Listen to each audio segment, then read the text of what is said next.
I look very Hey, Kelly, good. how are you? All How's right. your Well, we How am are I? I'm Hey, still live. limping. I'm still limping. It's really terrible. It's over 2 months and I still am limping. And I don't know what to do. I go to PT once a week. I exercise. I finally said I'm just going to like sit around and read and do nothing and take little walks with my cane and see maybe I heal myself. I can't tell anymore. The Okay, exercise. we are Sorry. live streaming now. Um, This meeting is being recorded. We'll talk about it later. hey, welcome everyone. Sorry for the delay in getting started. I'm Paul Sugarman, and this is the Instant Shakespeare Company. And today we are going to be reading Troilus and Cressida. I'm going to be reading the stage directions and Troilus, and we will be getting, just want to introduce our cast and then we'll get started. I'm just going to name you and then you can introduce yourselves. Eleanor. I'm Eleanor Elizabeth Foreman. I'm going to be playing Aeneas and Achilles. All right. And Bana. Hi, I'm Bonatek. I'm going to be playing Alexander and a variety of other characters, including Nestor and Menelaus. However, if Kevin does join, then he will be taking over for Nestor. Okay. And Yasha. Hi, my name's Yasha Bilan, and I will be reading, looks like I'm reading Hellenis, Act 2, Scene 2, Cassandra, Act 2, Scene 2, Helen, Act 3, Scene 1, and I can't read Mark's handwriting. Calchas, Act That's 3, Scene 3. Okay, great. And Mark. Hello, I'm Mark Gary, and I will be reading Patroclus. Is that how you pronounce it? Patroclus? No? Yeah. Hector. Let's see, uh,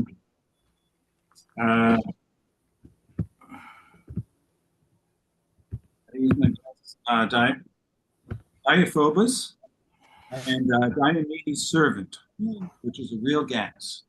Thank you. Okay. And Charles. I'm Charles Weinstein, and I will be reading Ulysses.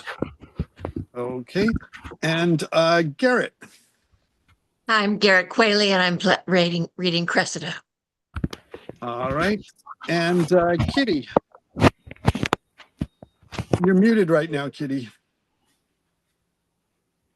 Listen, I gotta pee. Michael Gardner, Pandarus. I'll be right back. Okay. Thanks, Michael. I'm Kitty Chen. I don't have to pee. And HVAC and Paris. Good for you. Okay. All right. And Jackie. Hi, I'm Jacqueline Margolis, and I'm reading the prologue, Thersites and Andromache. It's pronounced Thersites. Thersites. Okay, Yes. Thersites. I have been corrected. Thersites. Okay. And it's possible. And her name is Thersites is misspelled on below your face, Jackie. It is. Oh, well, that's okay. Well- I'm not doing anything right now. Of course, don't play with your computer once it's set up, right? Yeah, I mean, it doesn't, on a lot of them, it doesn't show. And let's see. And Ken, who we can't see. Are you here? Ken Wayne, I'm doing Agamemnon and Diomedes, or is it Diomedes? Diomedes. Diomedes. I like Diomedes Diomedes. more, but I always say Diomedes. Diomedes. Diomedes. Diomed. I'd say Diomedes. I've mostly heard it as Diomedes. I like Diomedes more. It sounds more Greek. Well, it depends on the scansion and all that. I think his name is always Diomed when people refer to him, I Right. believe. Yeah, that's another one. Yeah. That's Diomed, and that's the accent on the first syllable. Okay. Diomed, but yeah. Yeah. think. That one's good too. That sounds great. Remember that early Woody Allen movie where he makes that joke about old Greek stuff where he makes up a name, diabetes? There you go. Yes. That's what Diomedes sounds like. Diomedes yes, or well, I mean, and that the thing is that yes, we just have to it's good to pronounce them right, but I mean to pronounce them with confidence is more important. And as we say, Kevin was supposed to be here. He may be joining us and then he'd take over Nestor. But I introduced everybody who's here. Mark is Oh, doing Mark. it with his wife. You didn't Oh, I introduce No, her. Mark did. No, they Mark did. introduced. Yeah, they Mark did. did. Yeah, He he did. did. He That's, did. it's Yeah. 8 o'clock. Okay. Starting at 8 after all. How about that? All right. Oh, Well, you've let's. got two separate squares after all. Yeah, fine. I got this old computer going. So what do you Okay. want? Everybody off screen now? Yeah, let us All right, everybody begin. off but the prologue, right? Okay. Yeah. The Tragedy of Troilus and Cressida by William Shakespeare. In Troy there lies a scene from Isles of Greece. The princes Orgillus, their high blood chafed, have to the port of Athens sent their ships, fraught with the ministers and instruments of cruel war. 69 that wore their crownlets regal from the Athenian bay put forth toward Phrygia, and their vow was made to ransack Troy. Within these strong immures, the ravished Helen, Menelaus' queen, with wanton Paris sleeps, and that's the quarrel. To Denidos they come, and the deep drawing bark do there disgorge their warlike fraughtage.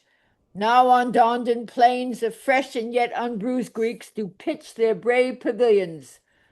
Priam's six-gated city, Dardan and Timbria, Helios, Chetus, Trojan, and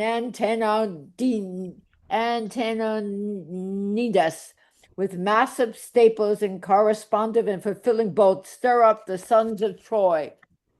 Now expectation, tickling skittish spirits. On one and other side, Trojan and Greek sets all on hazard, and hither am I come, a prologue armed, but not in confidence of author's pen or actor's voice, but suited in like conditions, as our argument to tell you, fair beholders, that our play leaps over the vault and firstlings of these brawls, beginning in the middle, starting thence away to what may be digested in a play.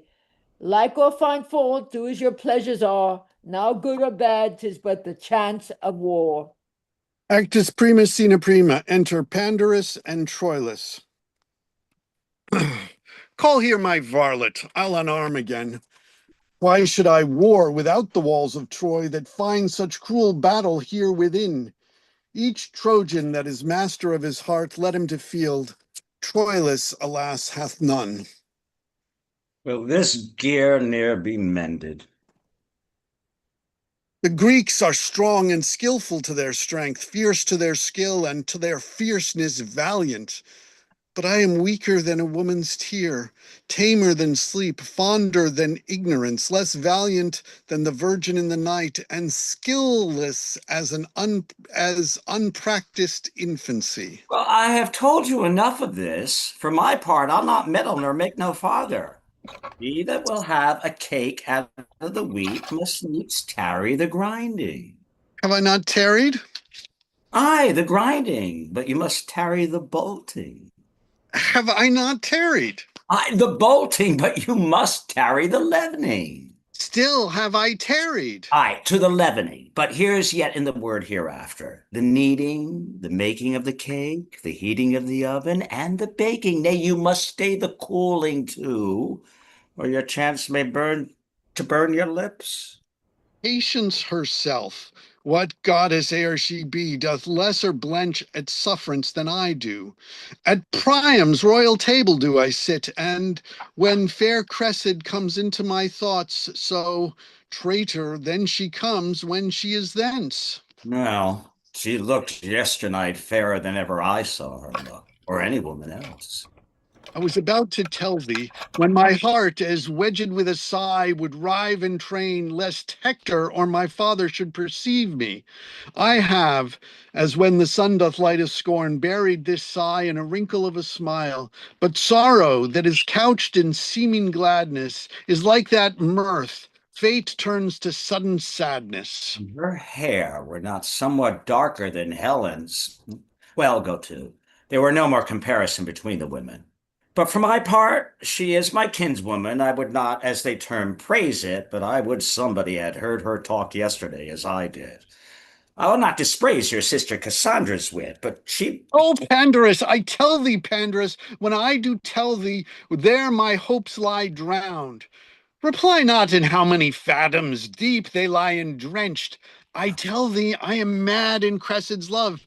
Thou answerest, she is fair, pourest in the open ulcer air. Her gait, her voice handles fighting their own reproach, to whose soft seizure the signet's down is harsh, and the spirit of sense hard as the palm of a plowman.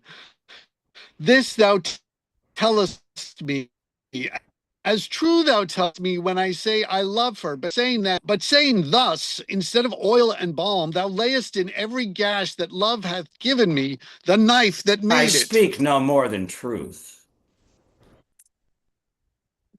Thou Faith, dost I'll not not meddle in speak it. so much. Let her be as she is. If she be fair, 'tis the better for her. And if she be not, she has the men's in her own hands. Paul, Troilus. What? I have had my labor from my travail. I'll thought none of it. I'll thought on you, of you, gone between and between, but small thanks for my labor. What? Art thou angry, Pandarus? What, with me? Because she's kin to me, therefore she's not so fair as Helen. If she were not kin to me, she would be as fair to Helen, and Helen, she would be fair on Friday as Helen is on Sunday. But what care I? I care not if she were a blackamoor. It's all one to me. Say I she is not fair? I do not care whether you do or no. She's a fool to stay behind her father. Let her to the Greeks. And so I'll tell her next time I see her. For my part, I'll not meddle and make no more matter in it. Pandarus. Not I. Sweet Pandarus. You speak no more to me. I will leave it as I found it, and there is an end. Exit Pandarus sound alarum. Peace, you ungracious clamors, peace, rude sounds, fools on both sides. Helen must needs be fair, when with your blood you daily paint her thus. I cannot fight upon this argument. It is too starved a subject for my sword. But Pandarus, O gods, how you do plague me. I cannot come to Cressida but by pander, and he's as tetchy to be wooed to woe as she is stubborn, chaste against all suit. Tell me, Apollo, for thy Daphne's love, what Cressida is, what pander, and what we. Her bed is India, and there she lies, a pearl between our Ilium and where she resides. Let it be called the wild and wandering flood, ourself the merchant, and this sailing pander, our doubtful hope, our convoy, and our bark. Alarum, enter Aeneas. How now, Prince Troilus? Wherefore not afield? Because not there. This woman answers sorts, for womanish it is to be from thence. What news, Aeneas, from the field today? That Paris is returned home and hurt. By whom, Aeneas? Troilus by Menelaus. Well, let Paris bleed. 'Tis but a scar to scorn. Paris is gored with Menelaus' horn. Alarum. Hark, what good sport is out of town today. Better at home, if would, I might were may, but to the sport abroad, are you bound thither? In all swift haste? Come, go we then together. Exeunt. Who were those went by? Queen Hecuba and Helen. And whither go they? Up to the eastern tower, whose height commands a subject all the vale, to see the battle. Hector, whose patience is as a virtue fixed, today was moved. He chides Andromache and struck his armorer, and like as there were husbandry in war, before the sun rose, he was harnessed light, and to the field goes he, where every flower did as a prophet weep what it foresaw in Hector's wrath. What was his cause of anger? The noise goes this. There is among the Greeks a lord of Trojan blood, nephew to Hector. They call him Ajax. Good, and what of him? They say he is a very man per se, and stands alone. So do all men, unless they are drunk, sick, or have no legs. This man, lady, hath robbed many beasts of their particular additions. He is as valiant as the lion, churlish as the bear, slow as the elephant, a man into whom nature hath so crowded humors that his valor is crushed into folly, his folly sauced with discretion. There is no man hath a virtue that he hath not a glimpse of, nor any man an attaint but he carries some stain of it. He is melancholy without cause, and merry against the hair.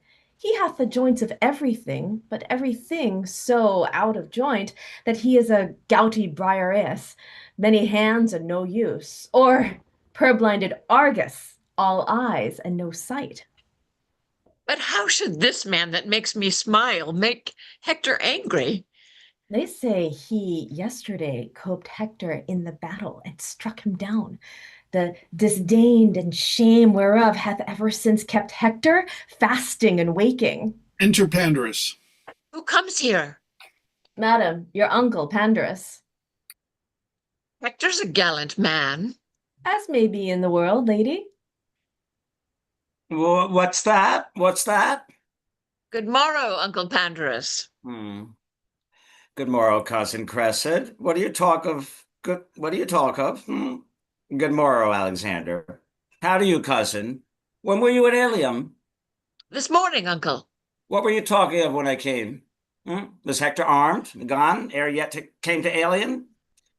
Helen was not up, was she? Hector was gone, but Helen was not up. Even so, Hector was stirring early. That we were talking of, and of his anger. Was he angry? So he says here.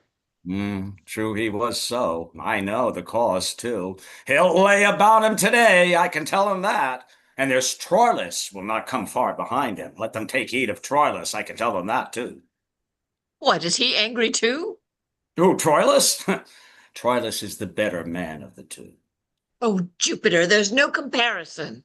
What, not between Troilus and Hector? Do you know a man if you see him?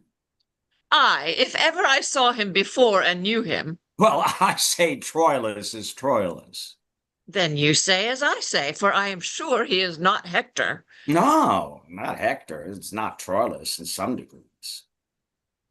'Tis just, to each of them he is himself. Himself? Alas, poor Troilus, I would he were. So he is. Condition I had gone barefoot to India. He is not Hector. Himself? No, he's not himself. Were he were himself, well, the gods are above, time must friend an end. Well, Troilus, well, I would my heart were in her body. No, Hector is not a better man than Troilus. Excuse me? He is elder. Pardon me, pardon me. The others not come to it. You shall tell me another tale when the others come to it. Hector shall not have his will this year. He shall not need it if he have his own. Nor his qualities. No matter. Nor his beauty. 'Twould not become him, his own's better. You have no judgment, niece. Helen herself swore the other day that Troilus for a brown favor, for so 'tis I must confess not brown either. To say the truth, true and not true. Fate, to say truth, brown and not brown. Yes, to say truth, true and not true. Yeah, she praised his complexion above Paris. Why, Paris hath color enough. So he has. Then Troilus should have too much. If she praised him above, his complexion is higher than his. He having color enough, and the other higher is too flaming a praise for a good complexion. I had as lieve Helen's golden tongue had commended Troilus for a copper nose. I swear to you, I think Helen loves him better than Paris. Then she's a merry Greek indeed. Hey, I'm sure she does. She came to him the other day into the compass window, and he has not passed 3 or 4 hairs on his chin. Indeed, a tapster's arithmetic may soon bring his particulars therein to a total. Why, he is very young, and yet, well, will be he within 3 pound lift as much as his brother Hector. Is he so young a man and so old a lifter? But to prove to you that Helen loves him, she came and puts me her white hand to his cloven chin. You have mercy. How came it cloven? Well, it's dimpled. I think his smiling becomes him better than any man in all Phrygia. Oh, he smiles valiantly. Does he not? Oh, yes, and 'twere a cloud in autumn. Yeah, I'll go to then. But to prove to you that Helen loves Troilus. Troilus will stand to thee. Proof, if you'll prove it so. But Troilus? Why, he esteems her no more than I esteem an addled egg. If you love an addle egg as well as you love an idle head, you would eat chickens in the shell. I cannot choose but laugh to think how she tickled his chin. Indeed, she has a marvel's white hand, I must needs confess. Without the rack. And she takes upon her to spy a white hair on his chin. Alas, poor chin, many a wart is richer. But there was such laughing. Queen Hecuba laughed that her eyes ran o'er. With millstones? And Cassandra laughed. But there was more temperate fire under the pot of her eyes. Did her eyes run o'er too? And Hector laughed. At what was all this laughing? Marry, at the white hair that Helen spied on Troilus' chin. And had been a green hair, I should have laughed too. They laughed not so much at the hair, that is at his pretty answer. What was his answer? Oh, quoth she, here's but 52 hairs on your chin, and one of them is white. This is her question? That's true, make no question of that. 52 hairs, quoth he, and one white. That white hair is my father, and all the rest are his sons. Jupiter, quoth she, which of these hairs is Paris, my husband? The forked one, quoth he, pluck it out and give it to him. But there was such laughing, and Helen so blushed, and Paris so chaffed, and all the rest so laughed that it passed. So let it now, for it has been a great while going by. Well, cousin, I told you a thing yesterday. Think on it. So I does. I'll be sworn 'tis true. He will weep you as 'twere a man born in April. Sound a retreat. And I'll spring up in his tears, and 'twere a nettle against May. All right, they're coming from the field. Shall we go stand up there and see them as they pass toward Ilium? Good niece, do. Come on, sweet niece. Cressida. At your pleasure, at your pleasure. Here's an excellent place here we may see most bravely. I'll tell you them all by their names as they pass, but mark Troilus above the rest. Enter Aeneas. Speak not so loud. That's Aeneas. Is not that a brave man? He's one of the flowers of Troy, I can tell you. But mark Troilus, you shall see anon. Who's that? Enter Antenor. That's Antenor. He is a shrewd wit, I can tell you, and he's good man enough. He's one of the soundest judgment in Troy, whosoever, and a proper man of person. What comes Troilus? I'll show you Troilus anon. If he see me, you shall see him nod at me. Will he give you the nod? You shall see. If he do, the rich shall have more. Enter Hector. That's Hector. That, look you, there's a fellow. Go thy way, Hector. There's a brave man, niece. Oh, brave Hector. Look like how he looks. There's a countenance. It's not a brave man? Oh, brave man. Is it not? Does a man's heart good. Look you what hacks he has on his helmet. Look at yonder. Do you see? Look you there. There's no jesting laying on. Take it off. Who will, as they say, there'll be hacks. Be those with swords? Enter Swords. Paris. Swords, anything he cares not, and the devil come to you. It's all one by God's lid. It does one's heart good. Yonder comes Paris. Yonder comes Paris. Look ye at niece, not a gallant man too, is it? Well, this is brave now. Who said he came home hurt today? He's not hurt. Well, this will do Helen's heart good now, huh? But I can see Troilus now. You shall see Troilus anon. Who's that? Enter Helenus. That's Helenus. I wonder what Troilus is. That's Helenus. I think he went not forth today. That's Helenus. Can Helenus fight, uncle? Helenus? No. Yes, he'll fight indifferent. Well, marvel where Troilus is. Do you hear? The people cry, Troilus! Helenus is a priest. What sneaking fellow comes yonder? Where Enter yonder? Troilus. Where yonder? That's Stiphodus. Oh, tis Troilus! There's a man, niece. Huh? Brave Troilus, the prince of chivalry. Peace, for shame, peace. Mark him, not him. Oh, brave Troilus. Look well upon him, niece. Look, you see how his sword is bloodied and his helm more hacked than Hector's, and how he looks and how he goes. Oh, admirable youth. He never saw 23. Go thy way, Troilus, go thy way. Had I a sister were a grace, or a daughter, a goddess, he should take his choice. Oh, admirable man. Paris? Paris is dirt to him, and I warned Helen to change would give money to boot. Enter common soldiers. Here come more. Asses, fools, dotes, chaff and brand, porridge after meat. I could live and die in the eyes of Troilus. Now look, the eagles are gone, crows and dogs. I had rather be such a man as Troilus than Agamemnon in all of Greece. There is among the Greeks Achilles, a better man than Troilus. Achilles, a drayman, a porter, very camel. Well. Well, have you any discretion? Have you any eyes? Do you know what a man is? Is not birth, beauty, good shape, discourse, manhood, learning, gentleness, virtue, youth, liberality, and so forth, the spice and salt that seasons a man? I, a minced man, and then to be baked with no date in the pie, for then the man's date's out. You are such another woman, one knows not at what ward you lie. Upon my back to defend my belly, upon my wit to defend my wiles, upon my secrecy to defend mine honesty, my mask to defend my beauty, and you to defend all these. And all these wards I lie at 1,000 watches.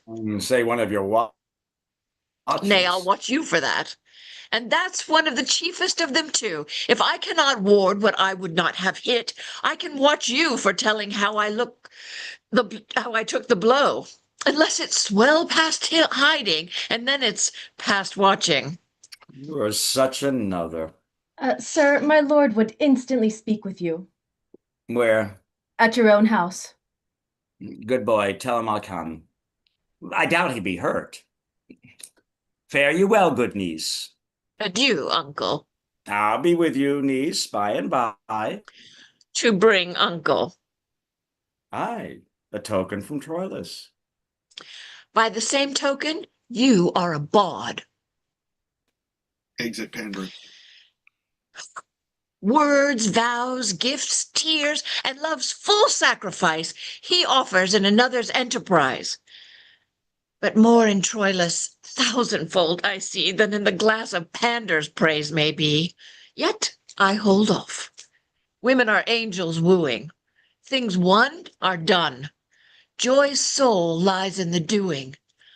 That she beloved knows not, that knows not this. Men prize the thing ungained more than it is. That she was never yet that ever knew love got so sweet as when desire did sue. Therefore this maxim out of love I teach.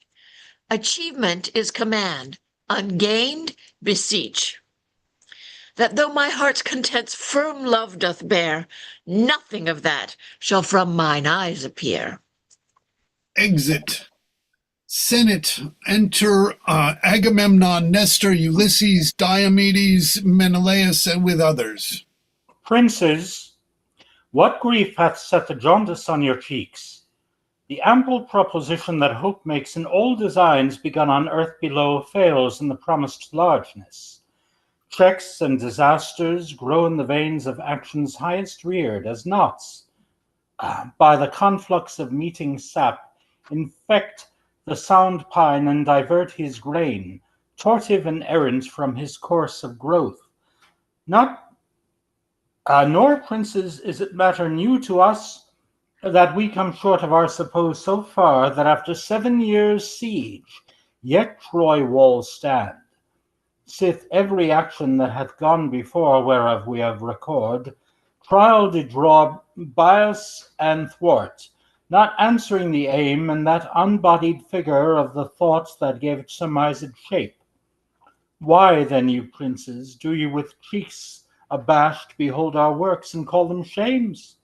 Which are indeed naught else but the protractive trials of great Jove to find persistive constancy in men, the fineness of which metal is not found in fortune's love. For then the bold and coward, the wise and fool, the artist and unread, the hard and soft, seem all affind and kin. But in the wind and tempest of her frown, distinction with a broad and powerful fan, puffing at all, winnows the light away. And what hath mass or matter by itself lies rich in virtue and unmingled.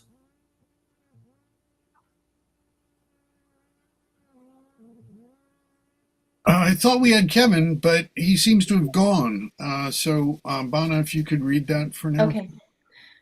With due observance of thy godly seat, great Agamemnon, Nestor shall apply thy latest words. In the reproof of chance lies the true proof of men. The sea being smooth, how many shallow bauble boats dare sail upon her patient breast, making their way with those of nobler bulk? But let the ruffian Boreas once enrage the gentle Thetis, and anon behold the strong-ribbed bark through liquid mountains cut, bounding between the two most moist elements like Perseus' horse. Where's then the saucy boat, whose weak, untimbered sides but even now co-rivaled greatness? Either to harbor fled, or made a toast for Neptune. Even so, doth valor's show and valor's worth divide in storms of fortune. For in her ray and brightness, the herd hath more annoyance by the breeze than by the tiger. But when the splitting wind makes flexible the knees of knotted oaks, and flies fled under shade, why then the thing of courage, as roused with rage doth sympathize, and with an accent tuned in self-same key, retires to chiding fortune. Agamemnon, thou great commander, nerves and bone of Greece, heart of our numbers, soul and only spirit, in whom the tempers and the minds of all should be shut up, hear what Ulysses speaks.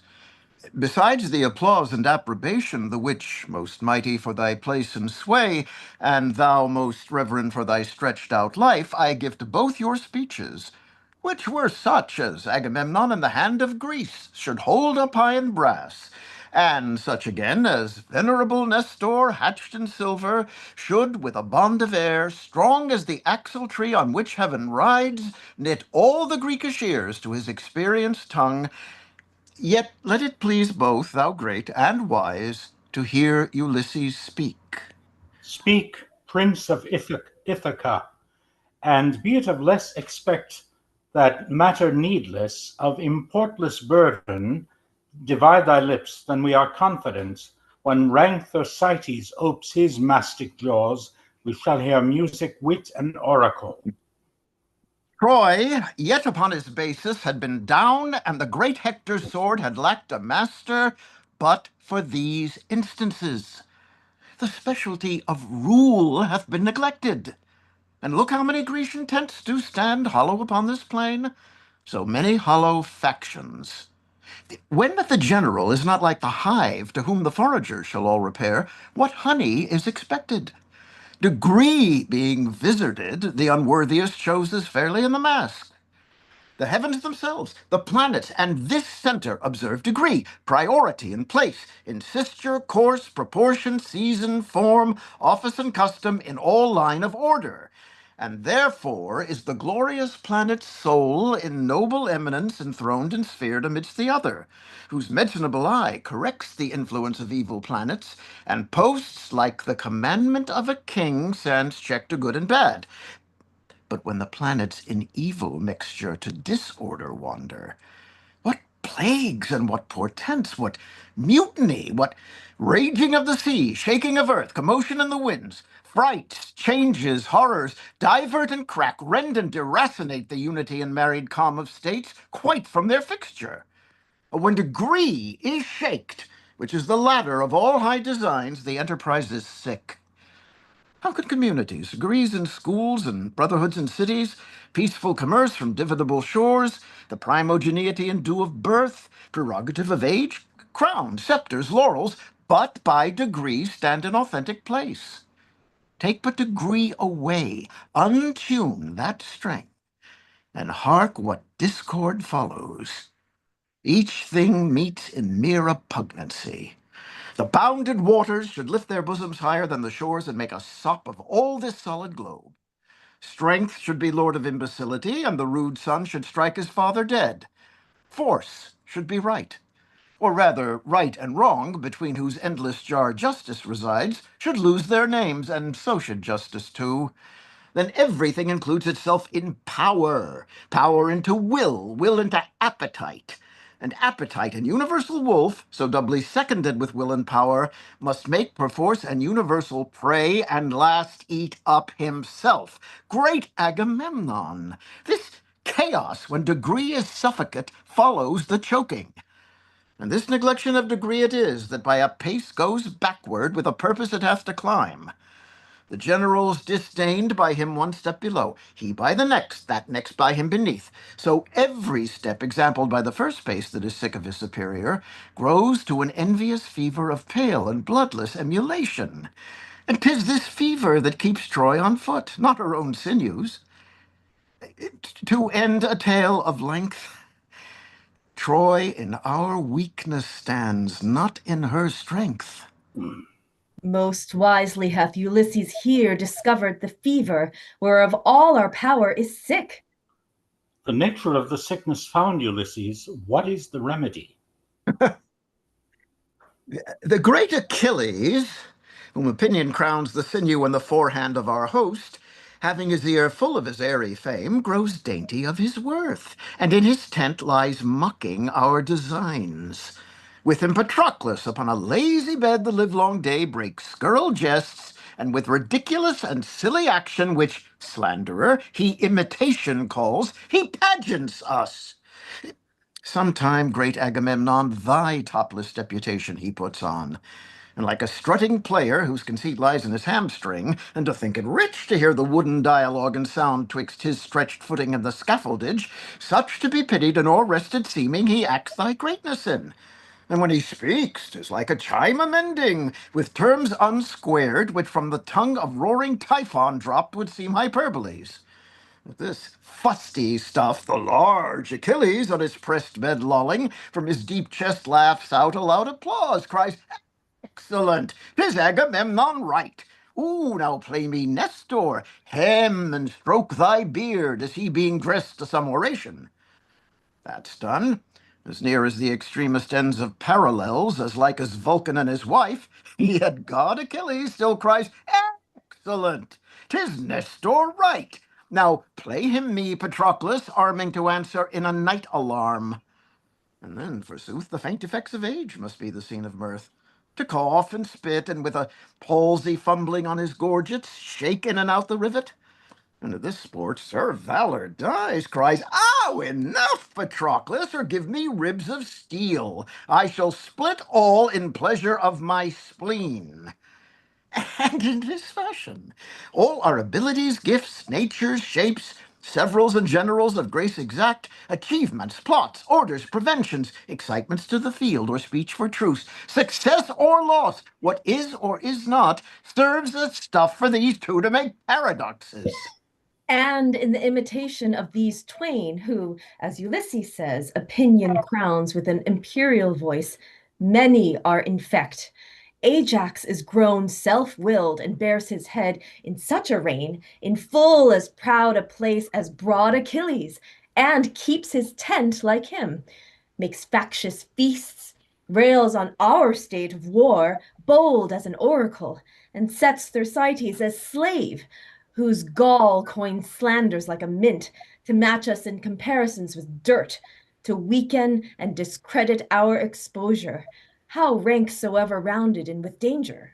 They tax our policy and call it cowardice. Count wisdom as no member of the war, forestall prescience, and esteem no act but that of hand. The still and mental parts that do contrive how many hands shall strike when fitness calls them on, and know by measure of their observant toil the enemy's weight. Ay, this hath not a finger's dignity. They call this bed work, napery, closet war, so that the ram that batters down the wall for the great swing and rudeness of his poise they place before his hand that made the engine, or those that with the fineness of their souls by reason guide his execution. Let this be granted, and Achilles' horse make many Thetis sons. Tuck it. What trumpets? Look, Menelaus. From Troy. Enter Aeneas. What would you for our tent? Is this great Agamemnon's tent, I pray you? Even this?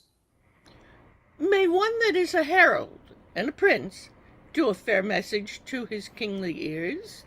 With surety stronger than Achilles' arm for all the Greekish heads, which with one voice call Agamemnon head and general.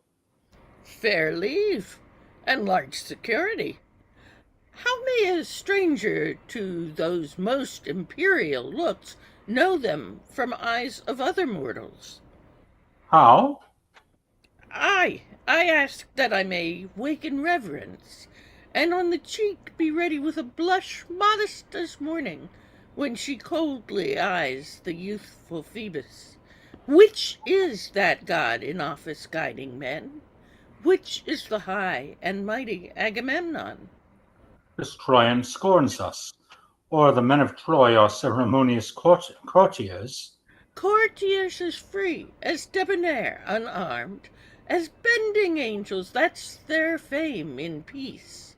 But when they would seem soldiers, they have galls, good arms, strong joints, true swords, and Jove's accord, nothing so full of heart. But peace, Aeneas, peace, Tryon, lay thy finger on thy lips. The worthiness of praise disdains his worth. If that he praised himself, bring the praise forth. But what the repining enemy commends, that breath fame blows, that praise soul pure transcedes.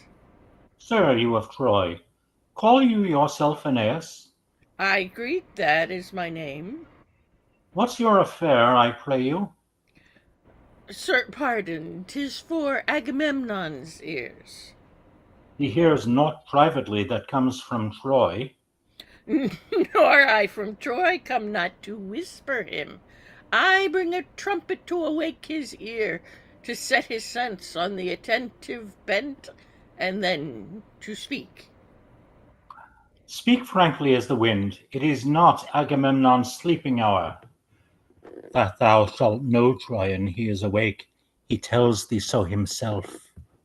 Trumpet blow loud.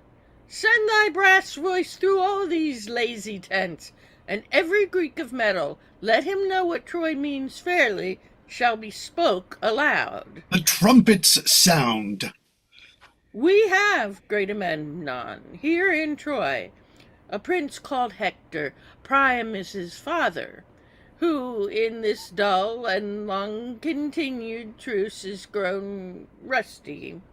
He bade me take a trumpet, and to his purpose speak. Kings, princes, lords, if there be one amongst the fairest of Greece that holds his honour higher than his ease, that seeks his praise more than he fears his peril, that knows his valour and knows not his fear, that loves his mistress more than in concession with truant vows to her own lips he loves, and dare avow her beauty and her worth in other arms than hers, to him this challenge: Hector, in view of Trojans and of Greeks, shall make it good, or do his best to do it. He hath a lady, wiser, fairer, truer, than ever Greek did compass in his arms, and will tomorrow with his trumpet call, midway between your tents and walls of Troy, to rouse a Grecian that is true in love. If any come, Hector shall honour him. If none, he'll say in Troy when he retires, the Grecian dames are sunburnt and not worth the splinter of a lance, even so much. This shall be told our lovers, Lord Aeneas. If none of them have soul in such a kind, we left them all at home. But we are soldiers, and may that soldier a mere recreant prove that means not, hath not, or is not in love. If then one is, or hath, or means to be, that one meets Hector. If none else, I am he. Tell him of Nestor, one that was a man when Hector's grandsire sucked. He is old now, but if there be not in our Grecian mould one noble man that hath one spark of fire to answer for his love, tell him from me I'll hide my silver beard in a gold beaver, and in my vant-brace put this withered brawn, and meeting him will tell him that my lady was fairer than his grandame, and as chaste as may be in the world. His youth in flood, I'll pawn this truth with my 3 drops of blood. Now heavens forbid such scarcity of youth. Amen. Fair Lord Aeneas, let me touch your hand. To our pavilion shall I lead you, sir. Achilles shall have word of this intent. So shall each lord of Greece from tent to tent.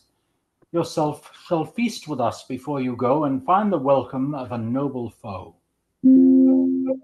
Exeunt Mene, Ulysses, and Nestor.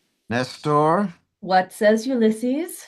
I have a young conception in my brain. Be you my time to bring it to some shape? What is't? This 'tis. Blunt wedges rive hard knots.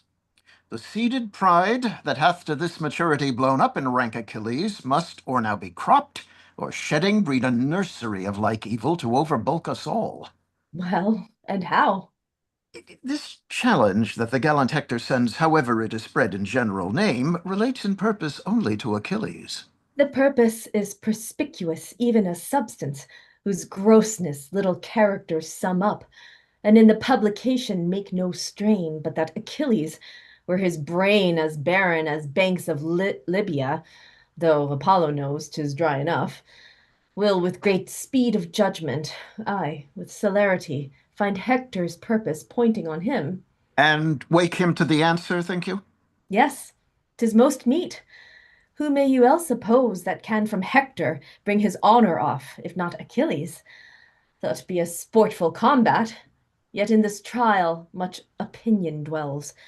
For here the Trojans taste our dearest repute with their finest palate, and trust to me, Ulysses, our imputation shall be oddly poised in this wild action. For the success, although particular, shall give a scantling of good or bad unto the general, and in such indexes, although small pricks to their subsequent volumes, there is seen the baby figure of the giant mass of things to come at large. It is supposed he that meets Hector issues from our choice, and choice being mutual act of all our souls, makes merit her election, and doth boil, as 'twere, from forth us all, a man distilled out of our virtues, who, miscarrying, what heart from hence receives the conquering part, to steal a strong opinion to themselves, which entertained, limbs are in his instruments, in no less working than our swords and bows, directive by the limbs. Give pardon to my speech, therefore 'tis meet Achilles meet not Hector. Let us, like merchants, first show foul wares, and think perchance they'll sell. If not, the luster of the better shall exceed by showing the worse first. Do not consent that ever Hector and Achilles meet, for both our honor and our shame in this are dogged with two strange followers. I see them not with my old eyes. What are they? What glory our Achilles shares from Hector, were he not proud, we all should wear with him. But he already is too insolent, and it were better parch in Afric's sun than in the pride and salt scorn of his eyes should he scape Hector fair. If he were foiled, why, then we do our main opinion crush and taint of our best man. No, make a lottery, and by device let blockish Ajax draw the sort to fight with Hector. Among ourselves give him allowance for the better man. For that will physic the great Myrmidon who broils in loud applause, and make him fall his crest that prouder than blue iris bends. If the dull, brainless Ajax come safe off, we'll dress him up in voices. If he fail, yet go we under our opinion still that we have better men. But hit or miss, our project's life this shape of sense assumes. Ajax employed plucks down Achilles' plumes. Now, Ulysses, I begin to relish thy advice, and I will give a taste of it forthwith to Agamemnon. Go we to him straight. Two curs shall tame each other. Pride alone must tar the mastiffs on, as 'twere their bone. Exeunt. Enter Ajax and Thersites.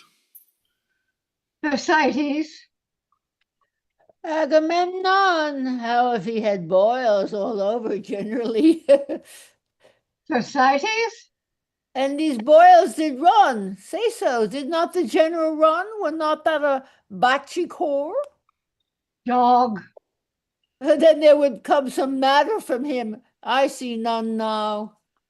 thou bitch wolf's son, canst you not hear? Feel then. Strikes him. The plague of Greece upon thee, thou mongrel beef-witted lord. Speak then, you whinnied leaven, speak, I will beat thee into handsomeness. I shall sooner rail thee into wit and holiness, but I think thy horse will sooner con an oration than you learn a prayer without book. Thou canst strike, canst thou? A red urine on thee, thou jade's tricks. Toadstool, learn me the proclamation. Dost thou think I have no sense, thou strikest me thus? The proclamation. Thou art proclaimed a fool, I think. Do not, Porpentine, do not. My fingers itch. I would thou didst itch from head to foot, and I had the scratching of thee. I would make thee the loathsomest scab in Greece. I say the proclamation. Thou grumbliest and railest every hour on Achilles, and thou art as full of envy as his greatness, as Cerberus is at Persephone's beauty. I that thou balkst at him. Mistress Thersites, Thou shouldst strike him. cold bluff. He would pun thee into shivers with his fist, as a sailor breaks a biscuit. You whores and cur. Oh, do. Thou stool for a witch. I do, thou soft-witted lord, thou hast no more brain than I have in mine elbows, and Ensinico may tutor thee. Thou scurvy, valiant ass, thou art here but to thresh Trojans, and thou art brought and sold amongst them of any wit like a barbarian slave. If thou used to beat me, I will begin at thy heel, and tell what thou art by inches. Thou thing of no bowels, thou. You scurvy lord! Her. Morris's idiot do rudeness, do come to all about, do. Enter Achilles and Patroclus.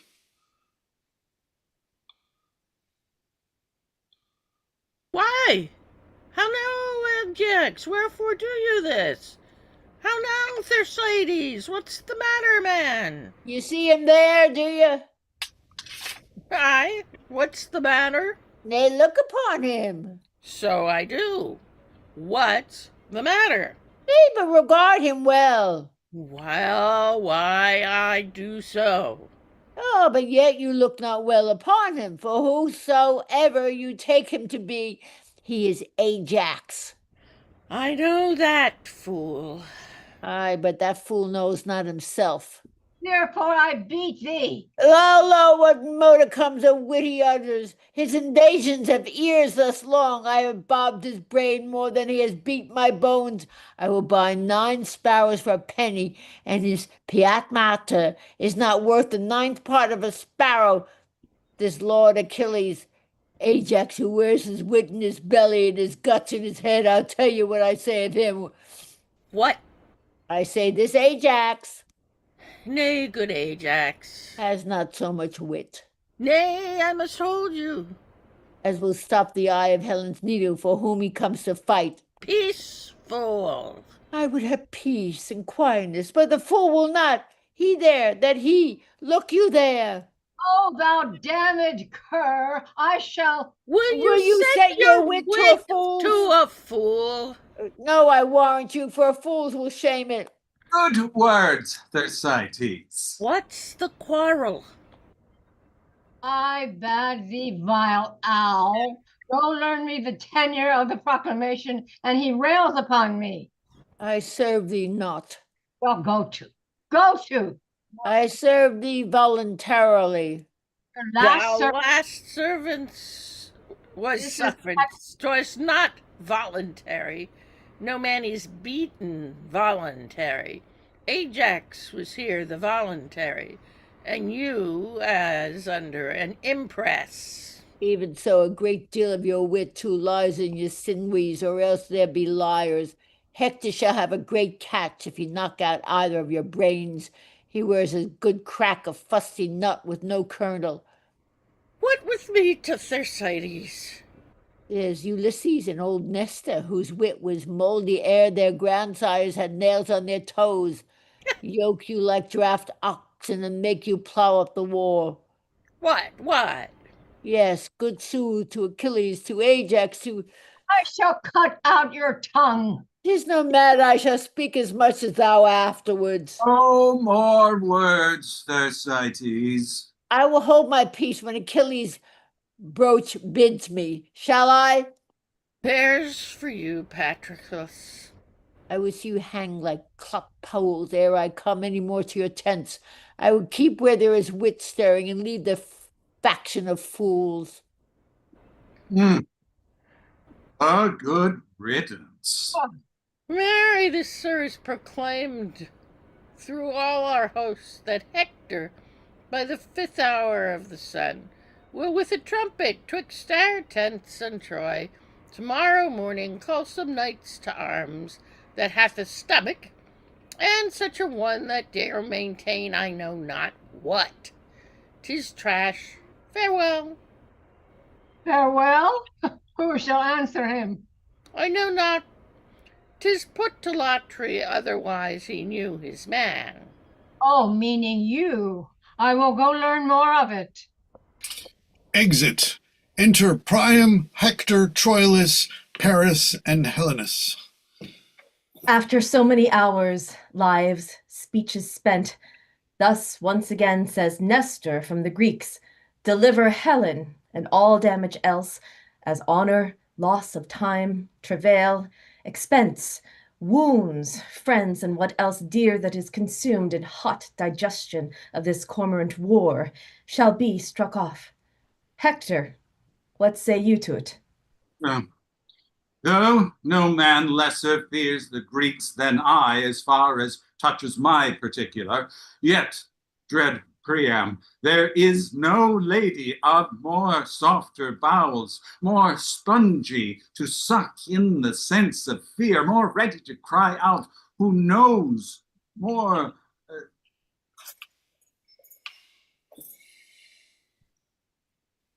What's going wrong with this? Getting ahead of yourself. The text is going wrong. No, you're getting ahead of yourself. I do apologize. Okay, I'm getting it back. Who knows? Who knows? Oh, now it's coming. Who knows what follows then? Hector, it's the wound of peace is surety, surety secure, but modest doubt is called the beacon of the wise, the tent that searches to the bottom of the worst. Let Helen go.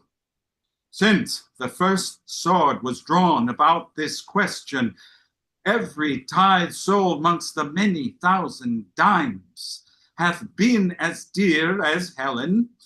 I mean of ours, if we have lost so many tenths of ours, to guard a thing not ours, nor worth to us, had it our name the value of 1/10.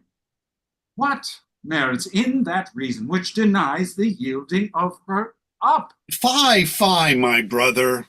Weigh you the worth and honor of a king so great as our dread father in a scale of common ounces?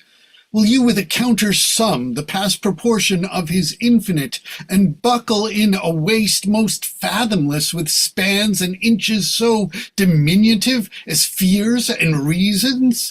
Fie, for godly shame! No marvel, though you bite so sharp at reasons, you are so empty of them. Should not our father bear the great sway of his affairs with that's not me. That was Helenus, actually. I'm not sure. I forget who that is. Worry about that. That's okay. Since I may not have given to anybody. Because your speech hath none that tells him so.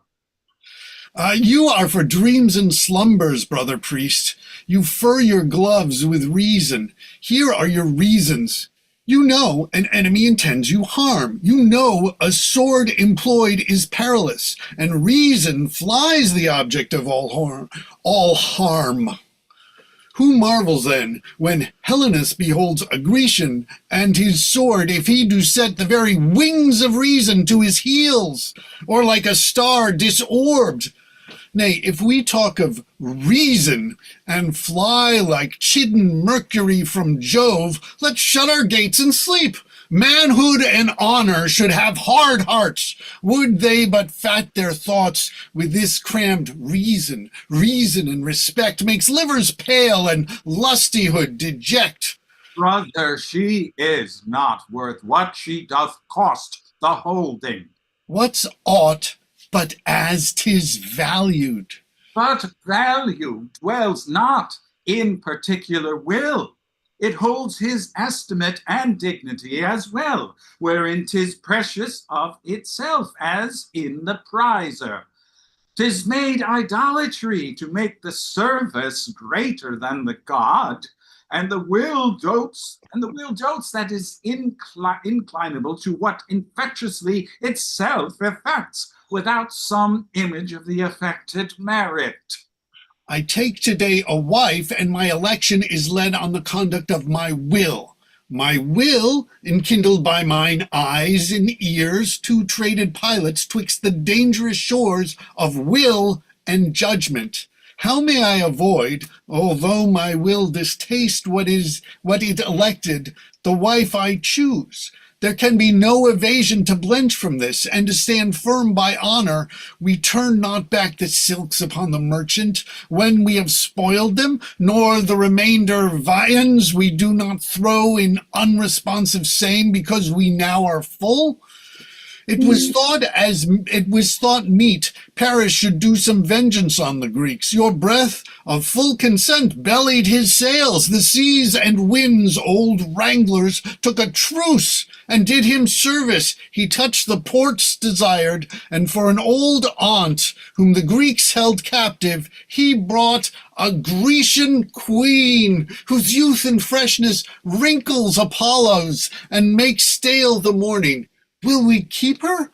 The Grecians keep our aunt. Is she worth keeping? Why, she is a pearl whose price hath launched above 1,000 ships and turned crowned kings to merchants. If you'll avouch 'twas wisdom Paris went, as you must needs, for you all cried, go, go. If you'll confess he brought home noble prize, as you must needs, for you all clapped your hands and cried inestimable. Why do you now, the issue of your proper wisdom's rate, and do a deed that fortune never did, beggar the estimation which you prized, richer than sea and land? Oh, theft most base, that we have stolen what we do fear to keep, but thieves unworthy of a thing so stolen, that in their country did them that disgrace, we fear to warrant in our native place. Enter Cassandra with her hair about her ears. I don't know. I don't know. Here, read this. Cry, Trojans, cry! What noise? What shriek is this? 'Tis our mad sister, I do know her voice. Cry, Trojans! It is Cassandra. Cry, Trojans, cry. Lend me 10,000 eyes, and I will fill them with prophetic tears. Peace, sister, peace. Virgins and boys, mid-age and wrinkled old, soft infancy, that nothing can but cry. Add to my clamor, let us pay betimes the moiety of that massive moon to come. Cry, Trojans, cry, practice your eyes with tears. Troy must not be, nor goodly Ilion stand. Our firebrand brother Paris burns us all. Cry, Trojans, cry, a Helen and a woe. Cry, cry, Troy burns, or else let Helen go. Now, youthful Troilus, do not these high strains of divination in our sister work some touches of remorse?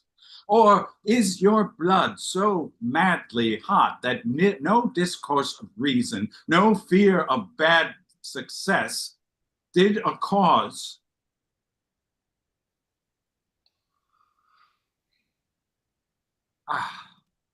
It's the text just isn't working right.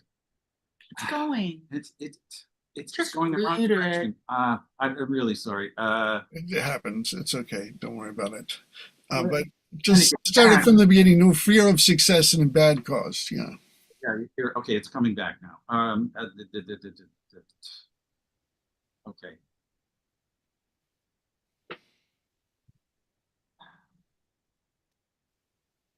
All right. Now you, Troilus, do not these high strains of divination in our sister work some touches of remorse, or is your blood so madly hot that no discourse of reason nor fear of bad success in a bad cause can qualify the same? Why, brother Hector, we may not think the justness of each act such, and no other than event doth form it, nor once deject the courage of our minds, because Cassandra's mad. Her brain-sick raptures cannot distaste the goodness of a quarrel which hath our several honors all engaged to make it gracious.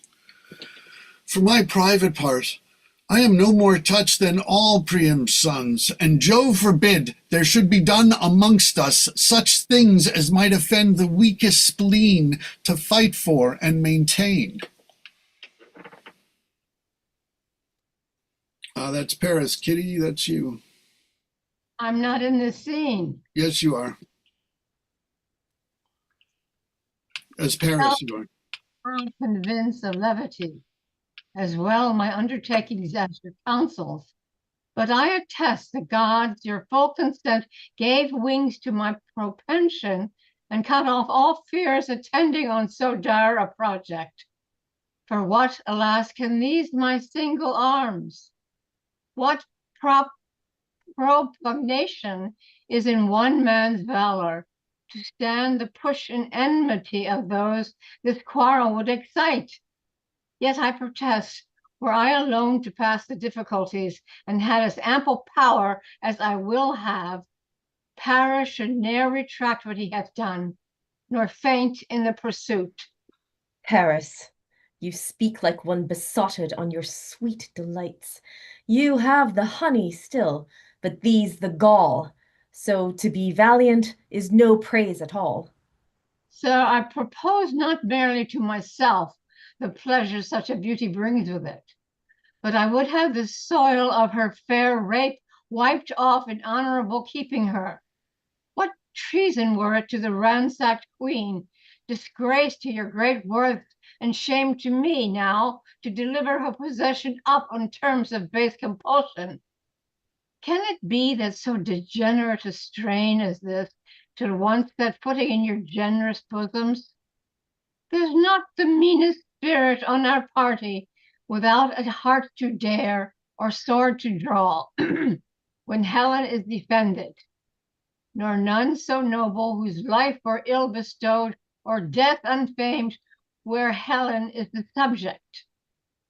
Then, I say, well may we fight for whom we know well the world's large spaces cannot parallel.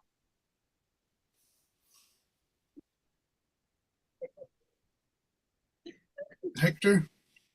My text is not behaving very well. I'm a little, this is terrible. Use mine. Are you there? Are you in the right place? I'm sorry. I think I'm almost caught up. It's moving very strangely and slowly sometimes, and then,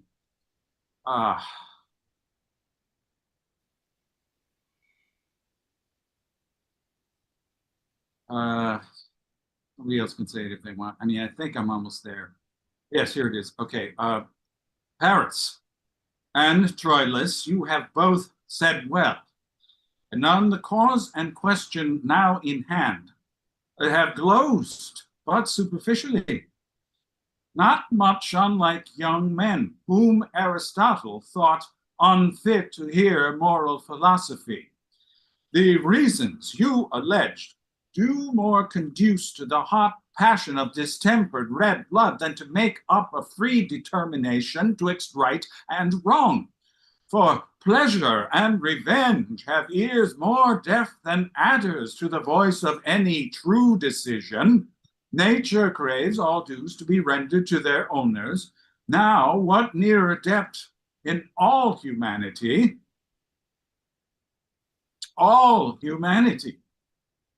very slow.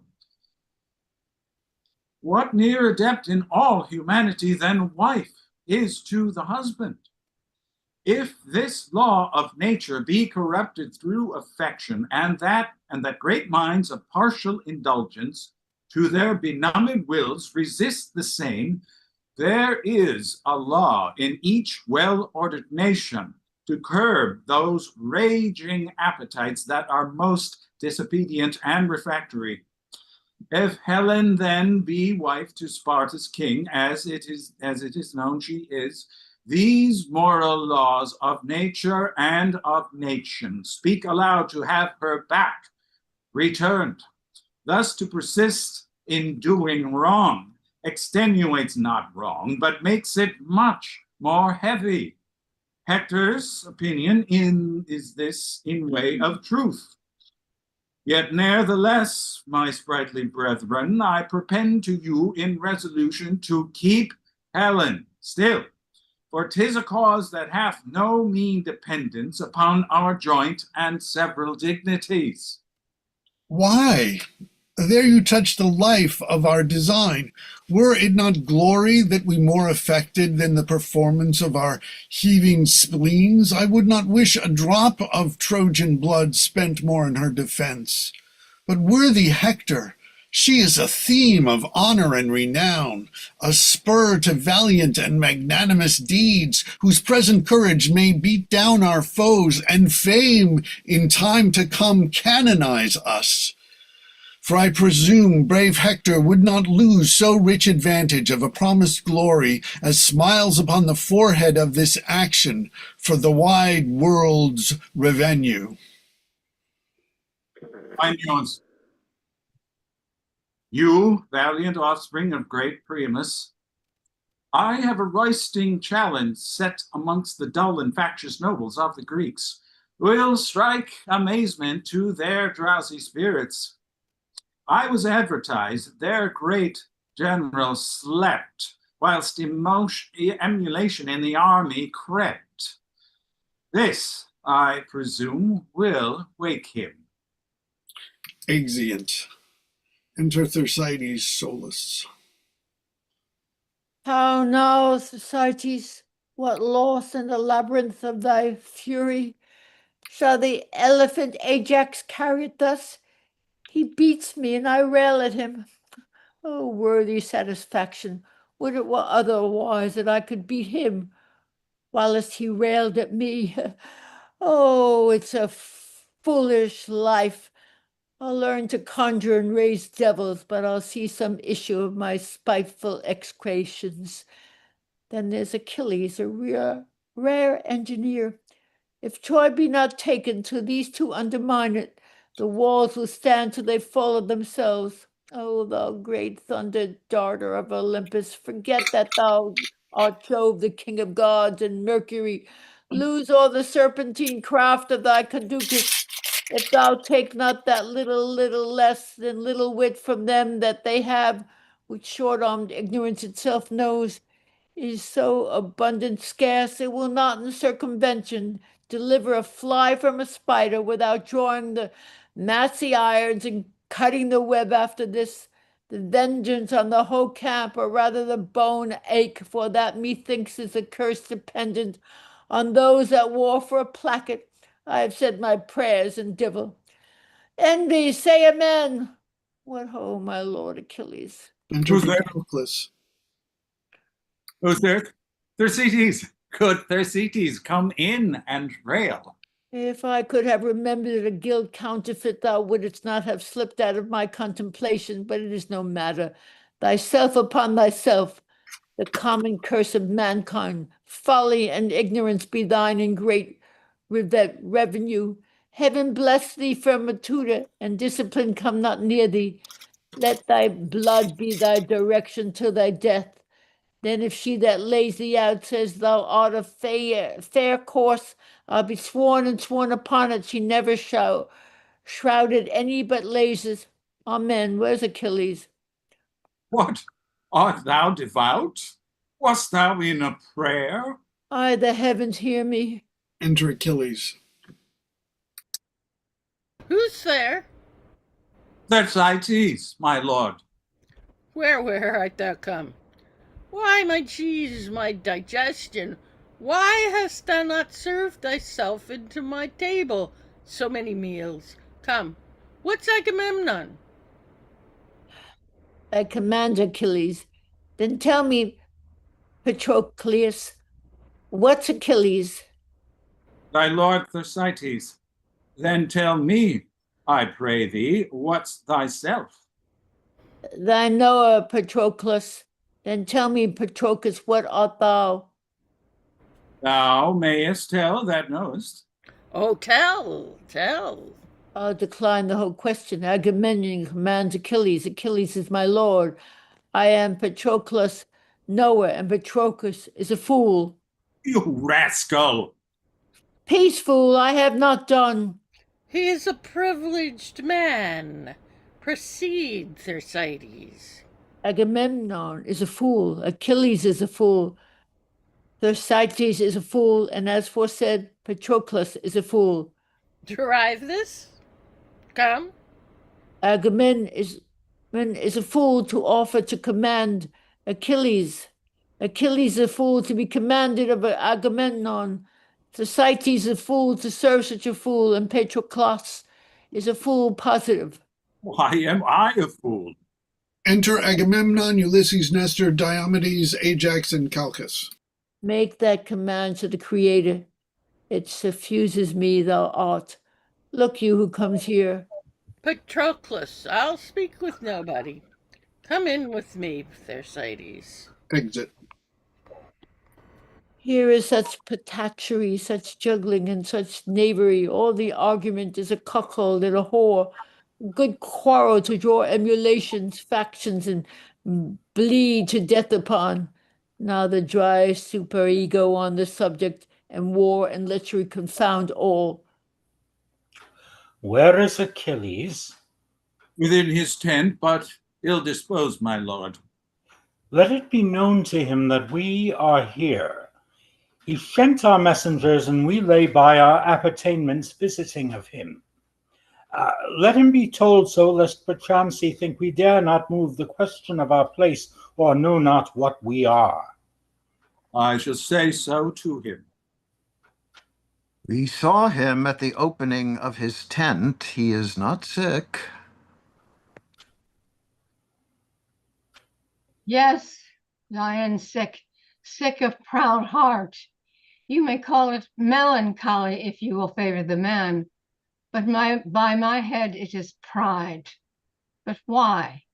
Why let him show us the cause? A word, my lord. What moves Ajax thus to bay at him? Achilles hath inveigled his fool from him. Who? Thersites? He. Then will Ajax lack matter if he has lost his argument. No, you see, he is his argument that has his argument, Achilles. All the better. Their fraction is more our wish than their faction. But it was a strong counsel that a fool could disunite. The amity that wisdom knits not, folly may easily untie. Patroclus. Here comes Patroclus. No Achilles with him? The elephant hath joints, but none for courtesy. His legs are legs for necessity, not for flexure. Achilles bids me say he is much sorry. If anything more than your sport and pleasure did move your greatness and this noble state to call upon him, he hopes it is no other but for your health and your digestion's sake, and after dinner's breath. Hear you, Patroclus, we are too well acquainted with these answers, but his evasion, winged thus swift with scorn, cannot outfly our apprehensions. Much attribute he hath, and much the reason why we ascribe it to him. Yet all his virtues, not virtuously on his own part beheld, do in our eyes begin to lose their gloss, yea, like fair fruit in an unwholesome dish, are like to rot untasted. Go and tell him we come to speak with him, and you shall not sin if you do say we think him over proud and under honest, in self-assumption greater than in the note of judgment, and worthier than himself. Here tend the savage strangeness he puts on. Disguise the holy strength of their commands, and underwrite in an observing kind his humorous predominance. Yea, watch his pettish looms, his ebbs, his flows, as if the passage and whole carriage of this action rode on his tide.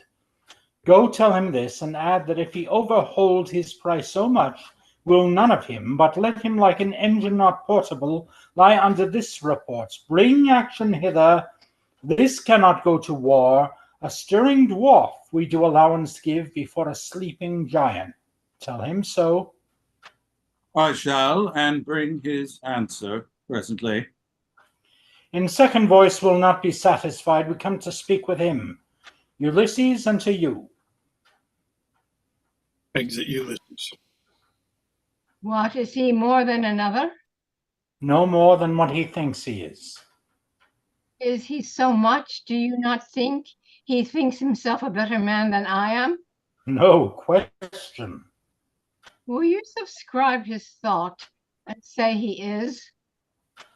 No, noble Ajax, you are as strong, as valiant, as wise, no less noble, much more gentle, and altogether more tractable.